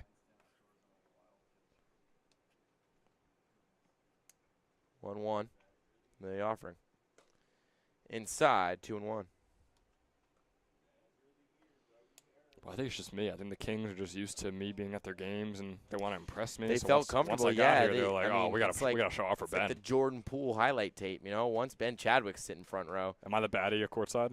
I Is that guess what you're saying so. I am? I guess so. In the eyes of the South Jersey Kings hitters, you must be, because they were lifeless, Benjamin. They were just not. They had just not looked like they had any juice so far. You sit down in the 5th inning, and all of a sudden they're slapping singles the opposite way.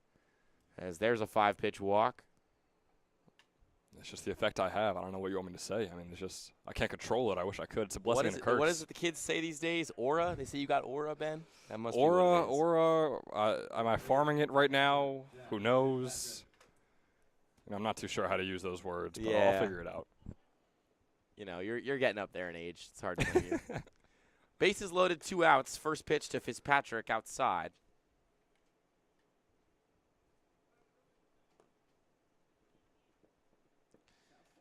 As Southside's gonna get a mound visit here. As my eyes just popped out of my skull. You go and you look at the Southside bullpen. They got like 6 guys just sitting in there on the bench, just ready to play. What are they running 40 deep on this roster? Goodness gracious! It's impressive having all those guys at and away doubleheader as well. Yeah, no kidding. And the way they're sitting over there is just so intimidating for the Kings, right? They brought 19 guys today, which is sometimes more than even the home teams can get. So, bases loaded. Still mound visit going on. Doesn't look like they're going to pull him.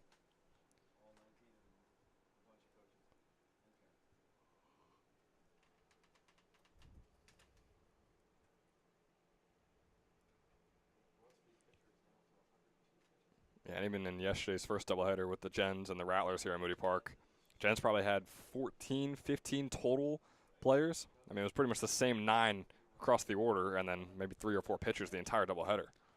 That one's fouled back. It'll be 1-1. As you know, Walker, you and I were singing his praises. He was coming into this inning. You're thinking he might get out of this in 65 pitches. He's up to 82, as he's kind of let this bottom of the 5th slip away. The 1-1 fouled again, opposite direction. For all the pitches he's given up, though, and all the hits he's given up, though, a lot of this stuff is coming opposite field. Shows you the hitter's kind of just behind what he's throwing so far, but enough contact balance to slap stuff into the green grass and get on base. The pitch. And I mean, when you compare this inning as well to his first 4, this is just a complete disaster for him just because there is that 1 run on the board and you got guys around the bases right now. Still a fantastic day for him overall. 10-1 as that one is lined into the gap. This could get down for extra bases, and it will. Fitzpatrick's going to wheel into first. Now he digs in for second, kind of just walking the base paths. But 2 runs will score. Fitzpatrick nets a pair on a single into the gap as the Kings bats have woken up here at Moody Park. It is now 10-3 Southside. As a trio of runs in the bottom of the 5th. I mean, we will continue to play here at Moody. Number 24, first baseman. Oh, yeah, 3 runs away from that mercy rule now. No, it is all said and done. We're going 7 today. Never say never. That one's grounded up the middle. Coming on by Blonde, he'll glove and flip, and that'll do it for the 3rd. Not before damage done, though. The best offensive output we've seen from South Jersey all day. They played 3 runs in the bottom of the 3rd thanks to a wild pitch and then a 2-run single.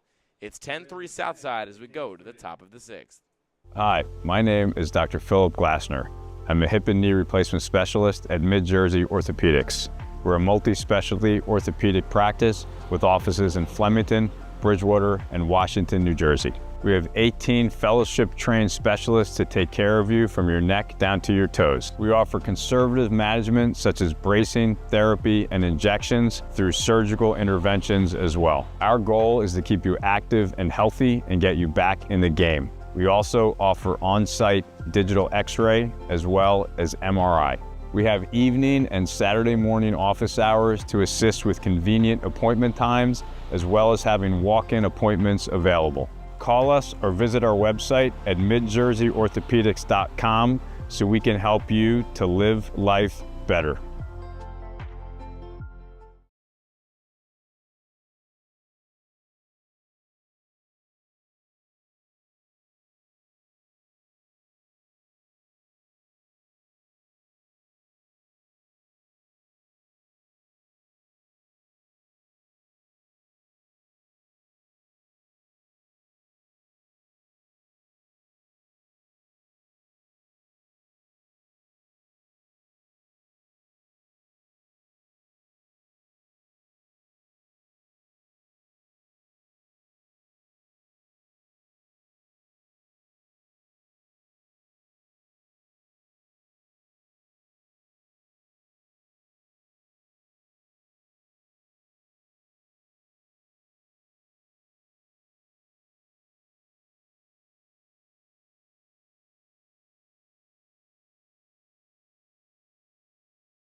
Back with you here at Moody Park.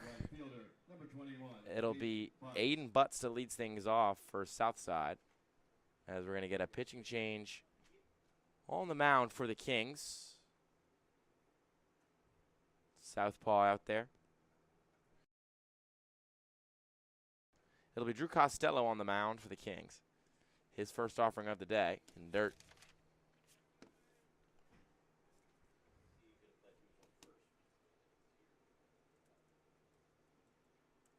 Costello appeared only in relief so far this summer.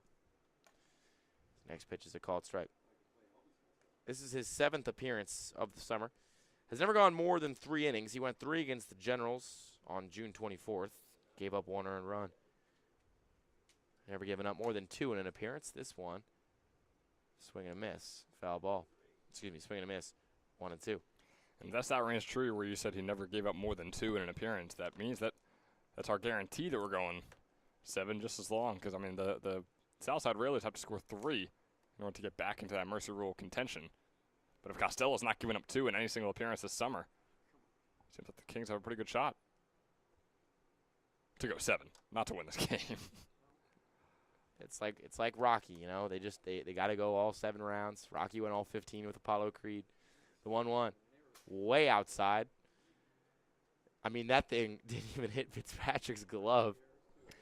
He just he just watched it go by with an apathetic way, thinking, "Come on, Jack." 2-2 count on the board. The pitch. This one's lined sharply, but a nice play in the hot corner. Williams was moving over there in a hurry and stuck out his left arm to snare that ball before it could get down for a base hit. And there's 1 gone in the top of the 6th. How about that? Aiden Butts going 0 for 3 on the day. Maybe he has one more at bat later on. Who knows? But an off and strange day. He had the sacrifice fly earlier, but still one of only 4 players without a hit. This one also lined the other way, this time opposite field because the hitter's a lefty. It's Fischel who gave up that 1 run to kind of open the trickle a little bit in that last game because he let that ball get by him. I'm sure he would have liked to knock that one down and hold it in the dirt. You could tell he was kind of frustrated with himself after that. You were talking about it. But he's 1 for 2. His performance at the plate today been strong. That one's upstairs. It'll be 1-1. Yeah, Fischel, another one of these ECCBL All-Stars for the Southside Railers. This team just all around overall has been so impressive this summer. 1-1 is low. So it's a 2-1 count.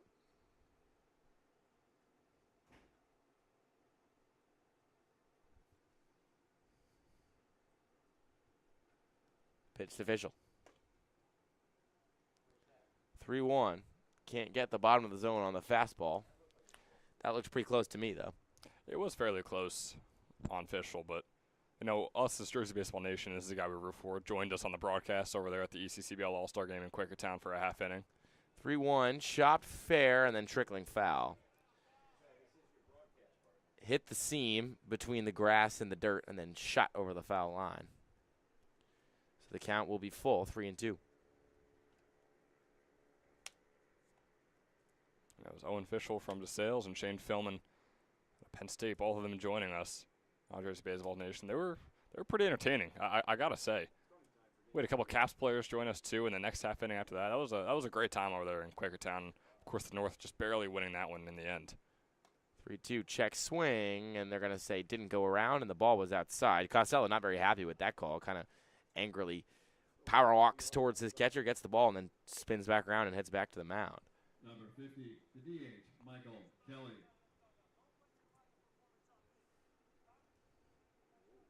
Some fiery words going from the umpire to the bullpen. South Jersey coaches not very happy with the calls. They had been letting the umpire hear it, and he snaps back saying, "Don't put your pitcher's poor performance on me."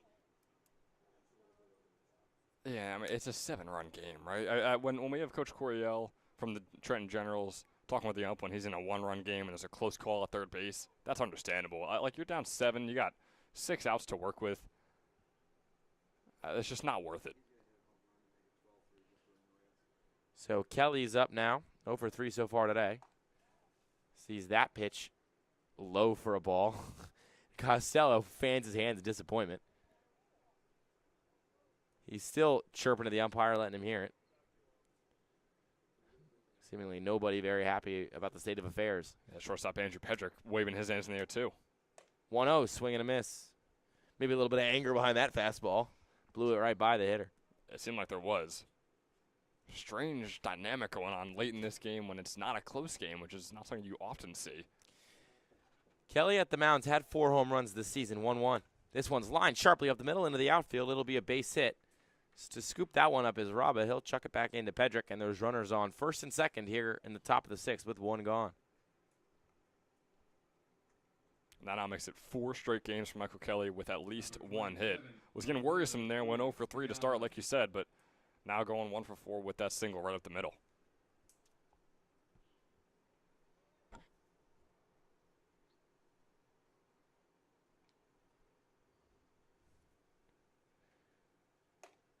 upstairs. Get things going with a ball against Beato. Jefferson University product comes from the Dominican Republic. He's at Jefferson after a couple single seasons at some small community colleges and JUCOs before moving to D3 ball with the Rams.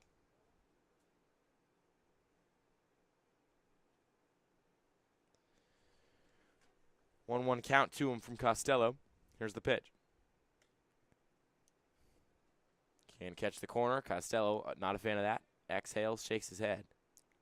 And Beato, unlike Kelly, who has now four straight games with at least one hit, Beato, last 2 games has gone hitless and is trying to break his cold streak right here in what was likely his last at-bat of the game.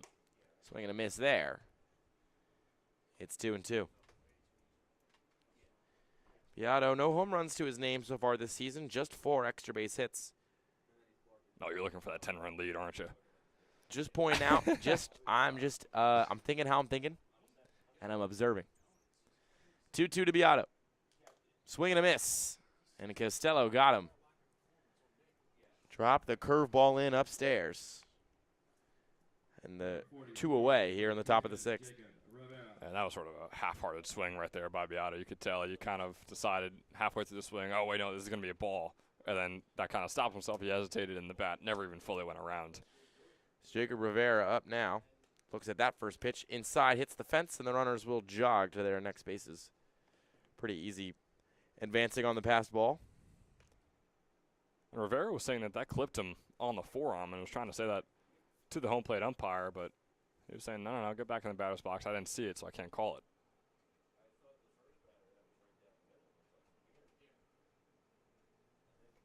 So a 1-0 count. Here's the pitch. Swing and a miss there. That'll even things up at 1.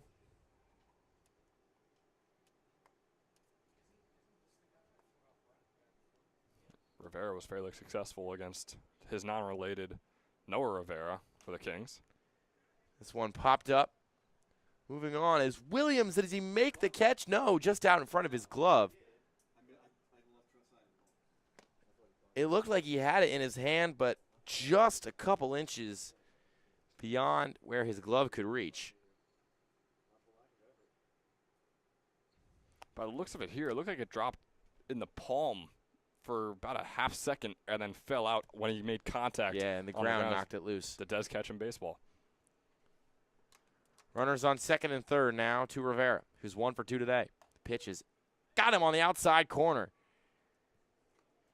Costello with a fury whips off his hat and exchanges a laugh with his catcher as the umpire tells him to watch the attitude. But that'll do it for the top of the 6th inning. Couple base runners, but no runs for the Railers. They still lead 10-3. We go to the bottom of the frame at Moody Park after this.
Back with you here at Moody Park. It'll be a new pitcher for the Southside Railers. It'll be Evan Kovalsi.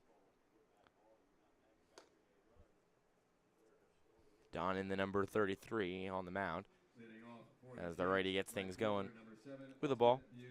He's appeared just twice so far this season. Went a third inning against Trenton Generals. Gave up an earned run. Went one inning against Grand Wilkes-Barre and gave up an earned run. So got a pretty high ERA if you math it out. But then again, he's got an inning and a third of experience. So It's yeah, those small sample size. It's tough to go by the earned run average. It never paints the pitcher in a good light, or paints them in the greatest light of all time when they have 2 innings pitched and no earned runs. This one's lined sharply to shortstop, a tough play, and it'll be a base hit. As Blonde struggled to make that in the dirt. Could be ruled an error. But regardless, Buchanan is 90 feet closer to home. They're going to say error on the shortstop Blonde. So Buchanan will remain 0 for 2 on the day, but has now reached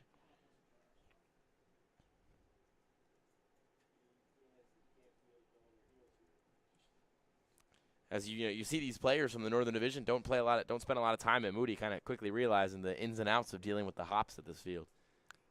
Yeah, they're used to some turf fields over there, over at Wilkes University and Marywood. I know they got some really nice fields over there.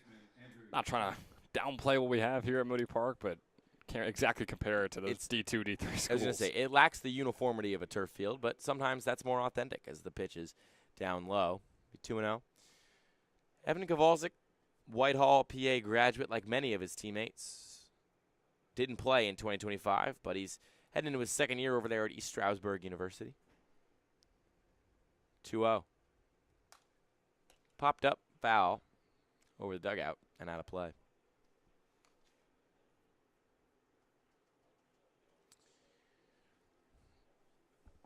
Yeah, that's an impressive East Stroudsburg team over there, the Warriors. Went all the way to the NCAA Championship Finals. Well, they went 1-2 out there, but still unbelievably impressive what they were able to do this season. This 2-1 has popped up, this time fair, and under it is Rivera. He'll make the catch right on top of the first base bag for the first out of the inning.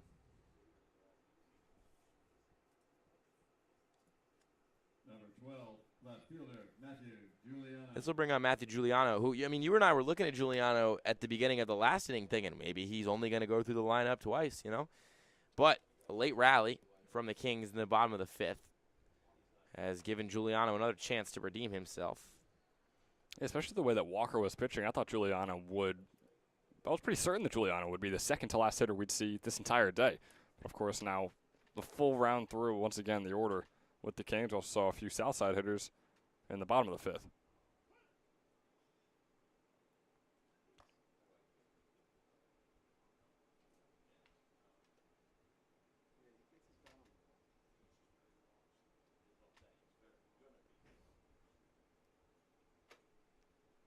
Go to. Whoa, not even close. As Buchanan will advance.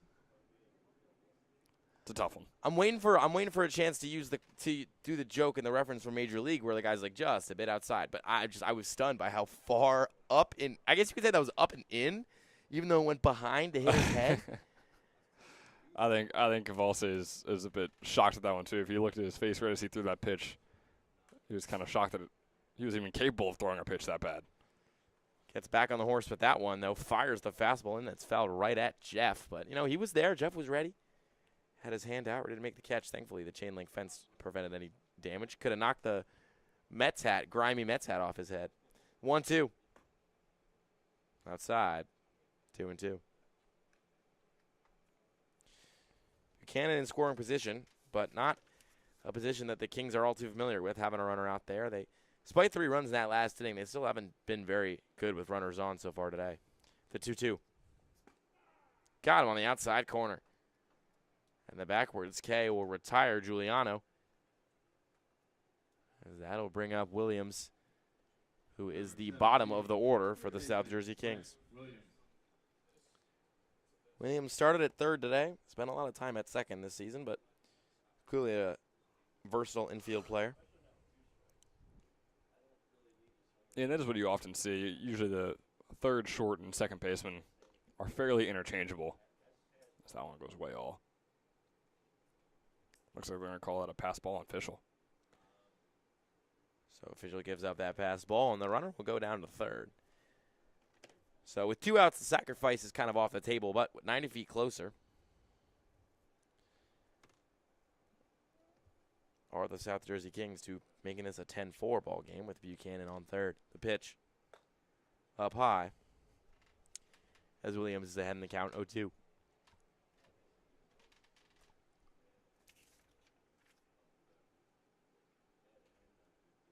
Williams, an over 300 hitter with Goldie Beacom in his freshman season. 2-0 to him. Has him leaning all the way back and getting out of the way. It's 3-0 count. Hasn't exactly been that 306 hitter this summer, though, just batting 196 through the 20 games he's played in for the Kings. He's going to boost it up a little bit as he's 1 for 2 today with the single he had in his last at-bat.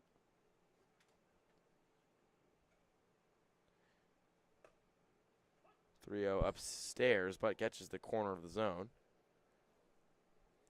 Make it a 3-1 count. Williams is seeing all 4 pitches go by. Yet to take a swing in this at-bat. The 3-1. Swung at that one and got nothing. I'll make this count full with a runner on third. Yeah, boy, he swung hard at that one. He was trying to get a 2-run shot over the fence right there. 3-2. Fouled back.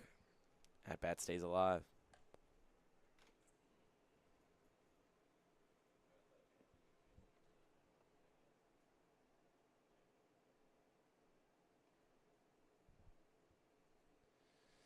Three-two pitch on the way. Misses high. And Williams will take his base. So runners in the corners now for the Kings.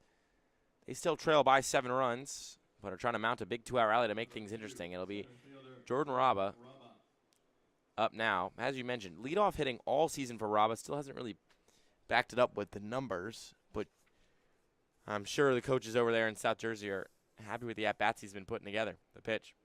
Ground ball to second. Philman's on. Flips it into his glove and fires over to first. That will do it for the bottom of the 6th. No runs, a hit, and no men left, and 2 men left, excuse me, as the Kings are unable to chip into that 7-run deficit. They still trail 10-3. And we go to the top of the final frame of regulation here at Moody Park. Time for our Toyota Drive of the Week. Left field, Nate Jones not even going to chase it. Talk about the power. Donato Incalingo tacking on number 5 here in the ECCBL regular season. My, oh my, that is a difference maker rounding the bases right there. 2-0, the Generals lead.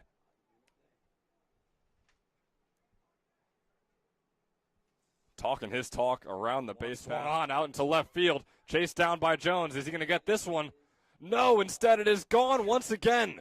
Donato Incalingo. The first 2-home run day of the ECCBL season from anyone. My goodness, out of Penn State Abington. He has been unbelievable. Had 6 home runs this past spring, now has 6 on the summer, making short work of Graham Ross and this entire Mammoths team.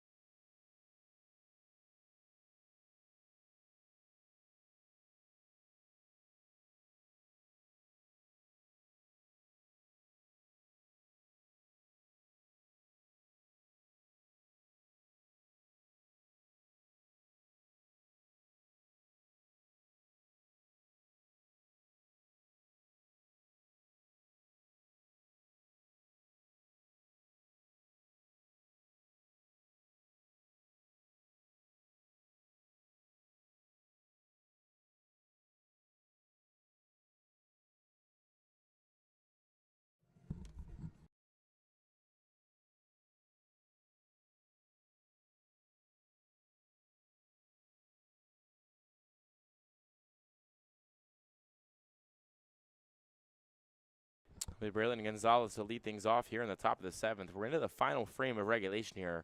The Railers were up 10-0 in the top of the 5th, which, you know, if we had gotten to the 5th inning, would have made this a mercy rule game. But 3 runs in the bottom of that frame have pushed us to 7 innings of baseball in game 1 of 2 here at Moody Park. Not a doubleheader today, just a single doubleheader, as the Railers look to push their 15-2 record to 16-2. First two offerings from Costello, both out of the zone. You know, Summer League is all about getting reps, and when the Kings saw that they were down 10, that the game was 3 outs away from being done, they got a few runs on the board and make sure that they got the reps in pitch-wise and getting these at-bats as well. Speaking of Summer League, see what Cooper Flagg did last night? Oh, I thought you were just going to say we're broadcasting a Summer League game. No, I but was yeah, gonna no, say Cooper Flagg, Cooper Flagg unbelievable. last 31 night. points, I believe. 31 points, almost dunked on multiple guys' faces. And speaking of faces, that ball took a bad hop off the dirt and drilled right in the kisser. Andrew Pedrick, his girlfriend, if he has one, might not be a fan of the big bruise he's got on that face after this game. Seems like it might not be his face, too. It looked like it hit him on his neck. So even worse to your... Snapped off the dirt and just popped him right above the shoulders. Kind of jokingly frustrated around there, but I'm sure there's a little bit of real behind that annoyance. They just can't seem to buy a break right now, the South Jersey Kings. So runner gets on first off of that one. That one snaps in for a called strike.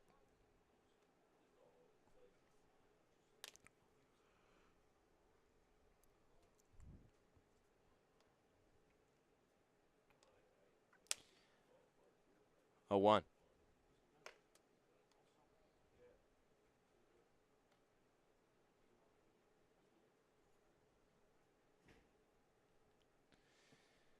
One count now. To Gonzalez. Gonzalez over on first. Jeez, what a day it's been for Braylon Gonzalez, right? Yeah, no kidding. 3 for 3. He's been a demon on those base paths, too. He's netted a couple of runs because of how quick he's been and how advantageous he is. He's quick to spot an error and jump on it. As that one misses high. Count is even for Blonde, who is 0 for 2 today. Yeah, Braylon Gonzalez alone has come home the same amount of times the entire Kings team has. He has 3 runs in the day, as do the Kings. So Blonde's 2-2 is a swing and a miss, and Costello retires the shortstop. That'll mean there's one away here in the top of the 7th. So we got Braden Rader as the Killer Bees continue. We had Braden Gonzalez, Bryce Blonde, and now Braden Rader. And not only the Killer Bees, you're going right back to the top of the order with a couple guys who have 2 hits already on the day, and Rader and Philman backing him up on deck right now. Rader sees that curveball drop in for a strike, so it's 0-1. 2 for 3 today with 3 RBIs, leads his team. This one is lined hard into right field, going back, still back, looking up. It's gone over the fence. Braden Rader, have a day and then some. 3 for 4. He's got 5 RBI, and he's going to savor every second of those trot around the bases. Southside leads 12-3 here in the top of the 7th.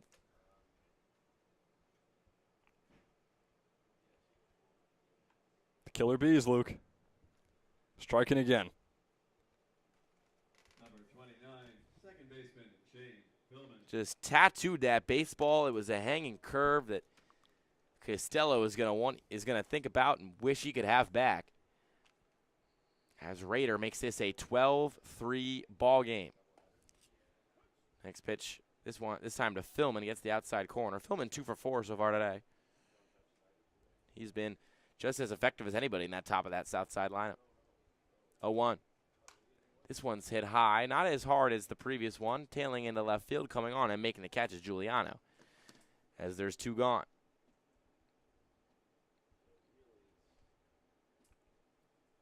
Number 21, right fielder, Aiden Bunt. So this will bring up Aiden Butts, the right fielder. Another East Stroudsburg guy. One of only 3 players on Southside right now without a hit as well. He's 0 for 3 today. Again, does have the sacrifice fly. It doesn't count as a hit, obviously.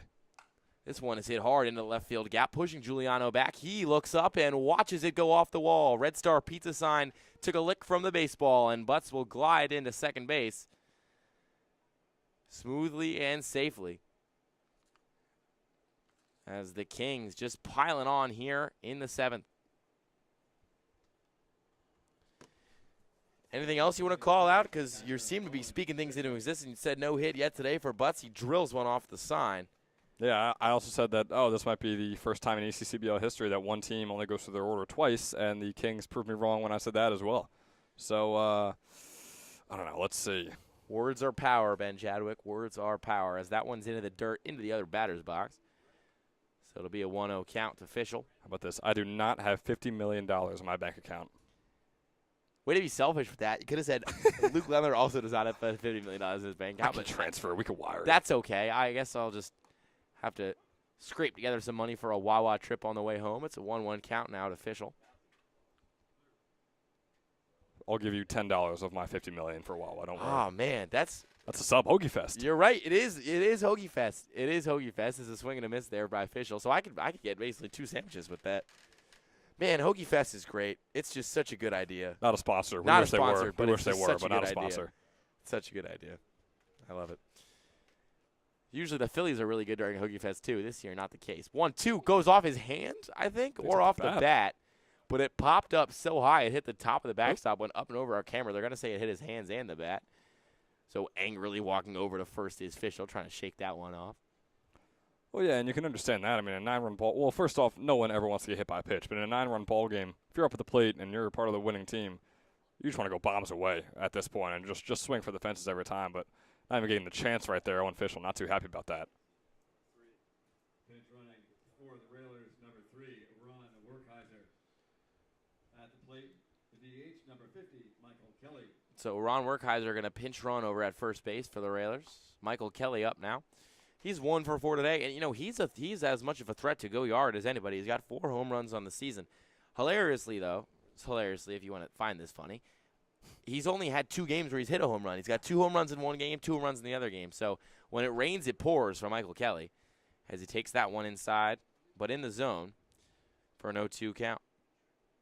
Both those games coming very early on in the season, too. But the first 3 weeks of the season, you have one on June 11th and one on June 20th. Swings through that one, and he is out. So Costello out of the 7th, but not before. Damage done big time from the bats of Southside. They push this to a 12-3 ball game.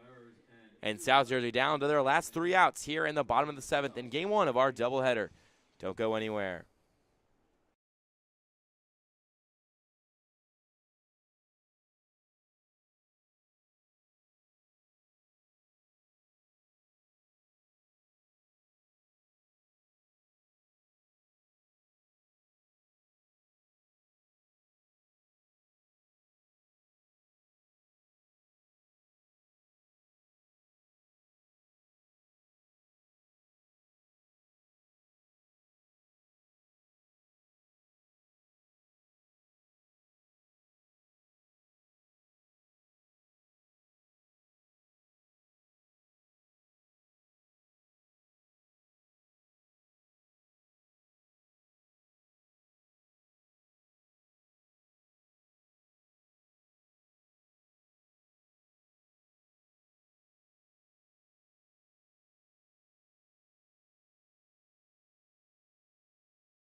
It'll be Dom and Zilla to lead things off as the Kings are down to their last 3 outs here in game 1 of the doubleheader.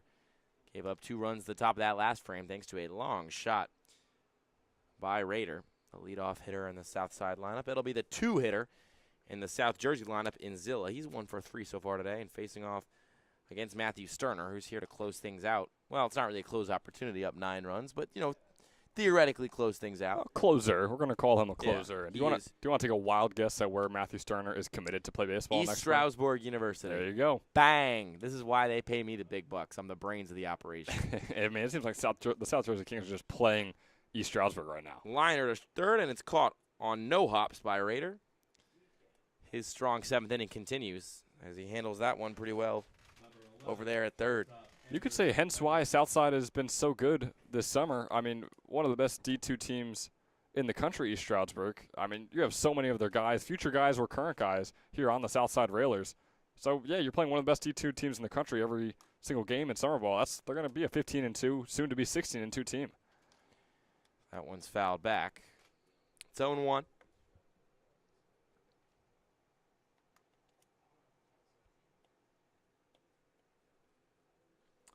The 0-1 to Pedrick. Line foul. It'll be 0-2. That's a little jumping and dodge by Peter Longo over there, the first base coach right now for the South Jersey Kings. Longo stay elusive. He gets as much burn in the games as he does as a coach over there. He's the ultimate teammate. They'll probably start game 2. I'd imagine, yeah, likely behind the dish like we usually see him. Sometimes at first base as well. The 0-2 to Pedrick on the way. Dirt ball. No, not you, Ben. The pitch. And it's 1-2. I didn't have it mixed up in the first place. Don't you worry. I know. I just thought it was funny.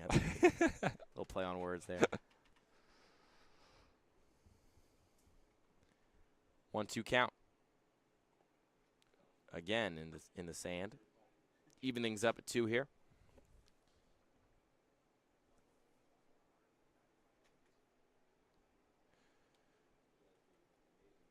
One gone here in the bottom of the 7th. And Pedrick at the plate. He's got a double so far today. He's 1 for 2. The 2-2. Scoots back. Doesn't get the call. Sterner a little miffed at that, I'm sure. Yeah, you could tell they wanted it. That's why he paused for a second. Was getting ready for a new batter, but he's going to finish out this count. He's got to close the door here. 3-2. Swing and a liner the other way. It gets into the glove of Blonde. There will be no play in time to first. But pretty impressive that the ball got there in the first place. Pedrick, though, big hustle guy, beat it down the line. So a base runner as the Kings look to mount the biggest single-inning comeback of the summer in the South Jersey, in the ECCBL. I don't think I need to look that up. I think if they somehow came back with 9 runs in 1 inning, that would be the biggest of the summer. Maybe even the biggest in ECCBL history, given the relative youth of the league. That one's lined up the middle, base hit. And so 2 runners aboard as Fitzpatrick cracks his second single of the day. They're off to the start. I mean, we don't want to get into that area yet where we're actually thinking about and talking realistically about them coming back 9 runs with just 3 outs to work with, but it's the only way to do it is to get 2 runners on, no outs. And then they're facing a guy in Sterner who has not given up an earned run or even a run all year long. He gives up about a hit or 2 per appearance, but just still hasn't given up a run. Pretty impressive stuff. That one is in there for a called strike, 0-1. Actually, he hadn't given up a hit until his last appearance, June 23rd. But that tells you, hasn't pitched since June 23rd. It's July 13th, been almost 3 weeks. Actually, has been about 3 weeks. As his 0-1 is fouled back. Looks like Tufano's plant foot kind of got away from him there. We know Southside would have the staff to probably maybe throw one more pitcher in there if they had to. They really going to hope they don't. Looks like they have 3 pitchers over there. All 3 probably set to play in game number 2. The 0-2. In there for a called strike 3. Nice pitch by Sterner. Kind of spun it out and dropped it in. Front door slider. So Tufano's poor day continues. He's 0 for 4 as he sits down and win what will likely be his at-bat, barring an absolutely insane comeback. 12-3, 2 gone, 2 on. First pitch to Buchanan gets to the outside corner for a strike. You mentioned Enrico Tufano. I mean, that's a 300 hitter and ECCBL All-Star right there for the South Jersey Kings. So an 0 for 4 day is pretty detrimental for him, the soon-to-be sophomore over there, Franklin and Marshall. Illustrates how strong this Southside pitching staff is, top to bottom. 0-1 to Buchanan, check swing, ball in the dirt. Counts even.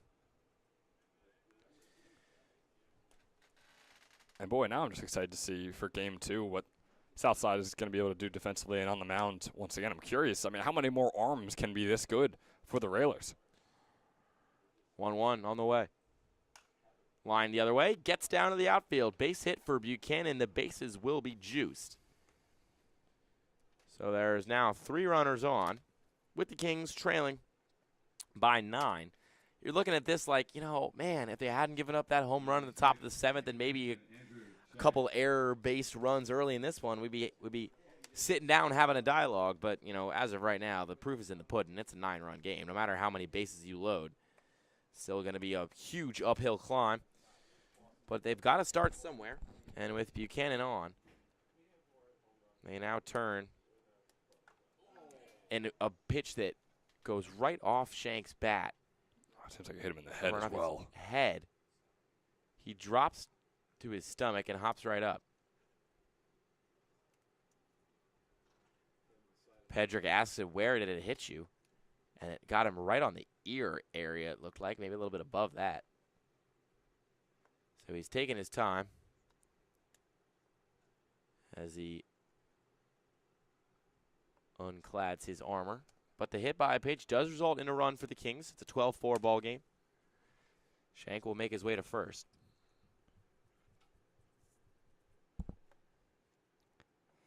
That's one way to get on base for the first time today. Yeah, gotta hope he's okay. Hopefully just maybe shaking some clouds out of his head. Give him a good chance to show off the flow, you know, has a nice mullet going.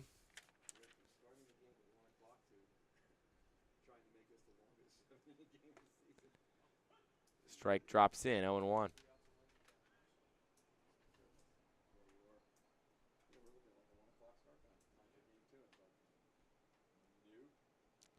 The 0-1. That one gets the outside corner as well. Again down to their last strike, the South Jersey Kings. Shank recently walked. It's Giuliano up at the plate. The 0-2 on the way. Swing and a miss. He got him, and the ball game is over.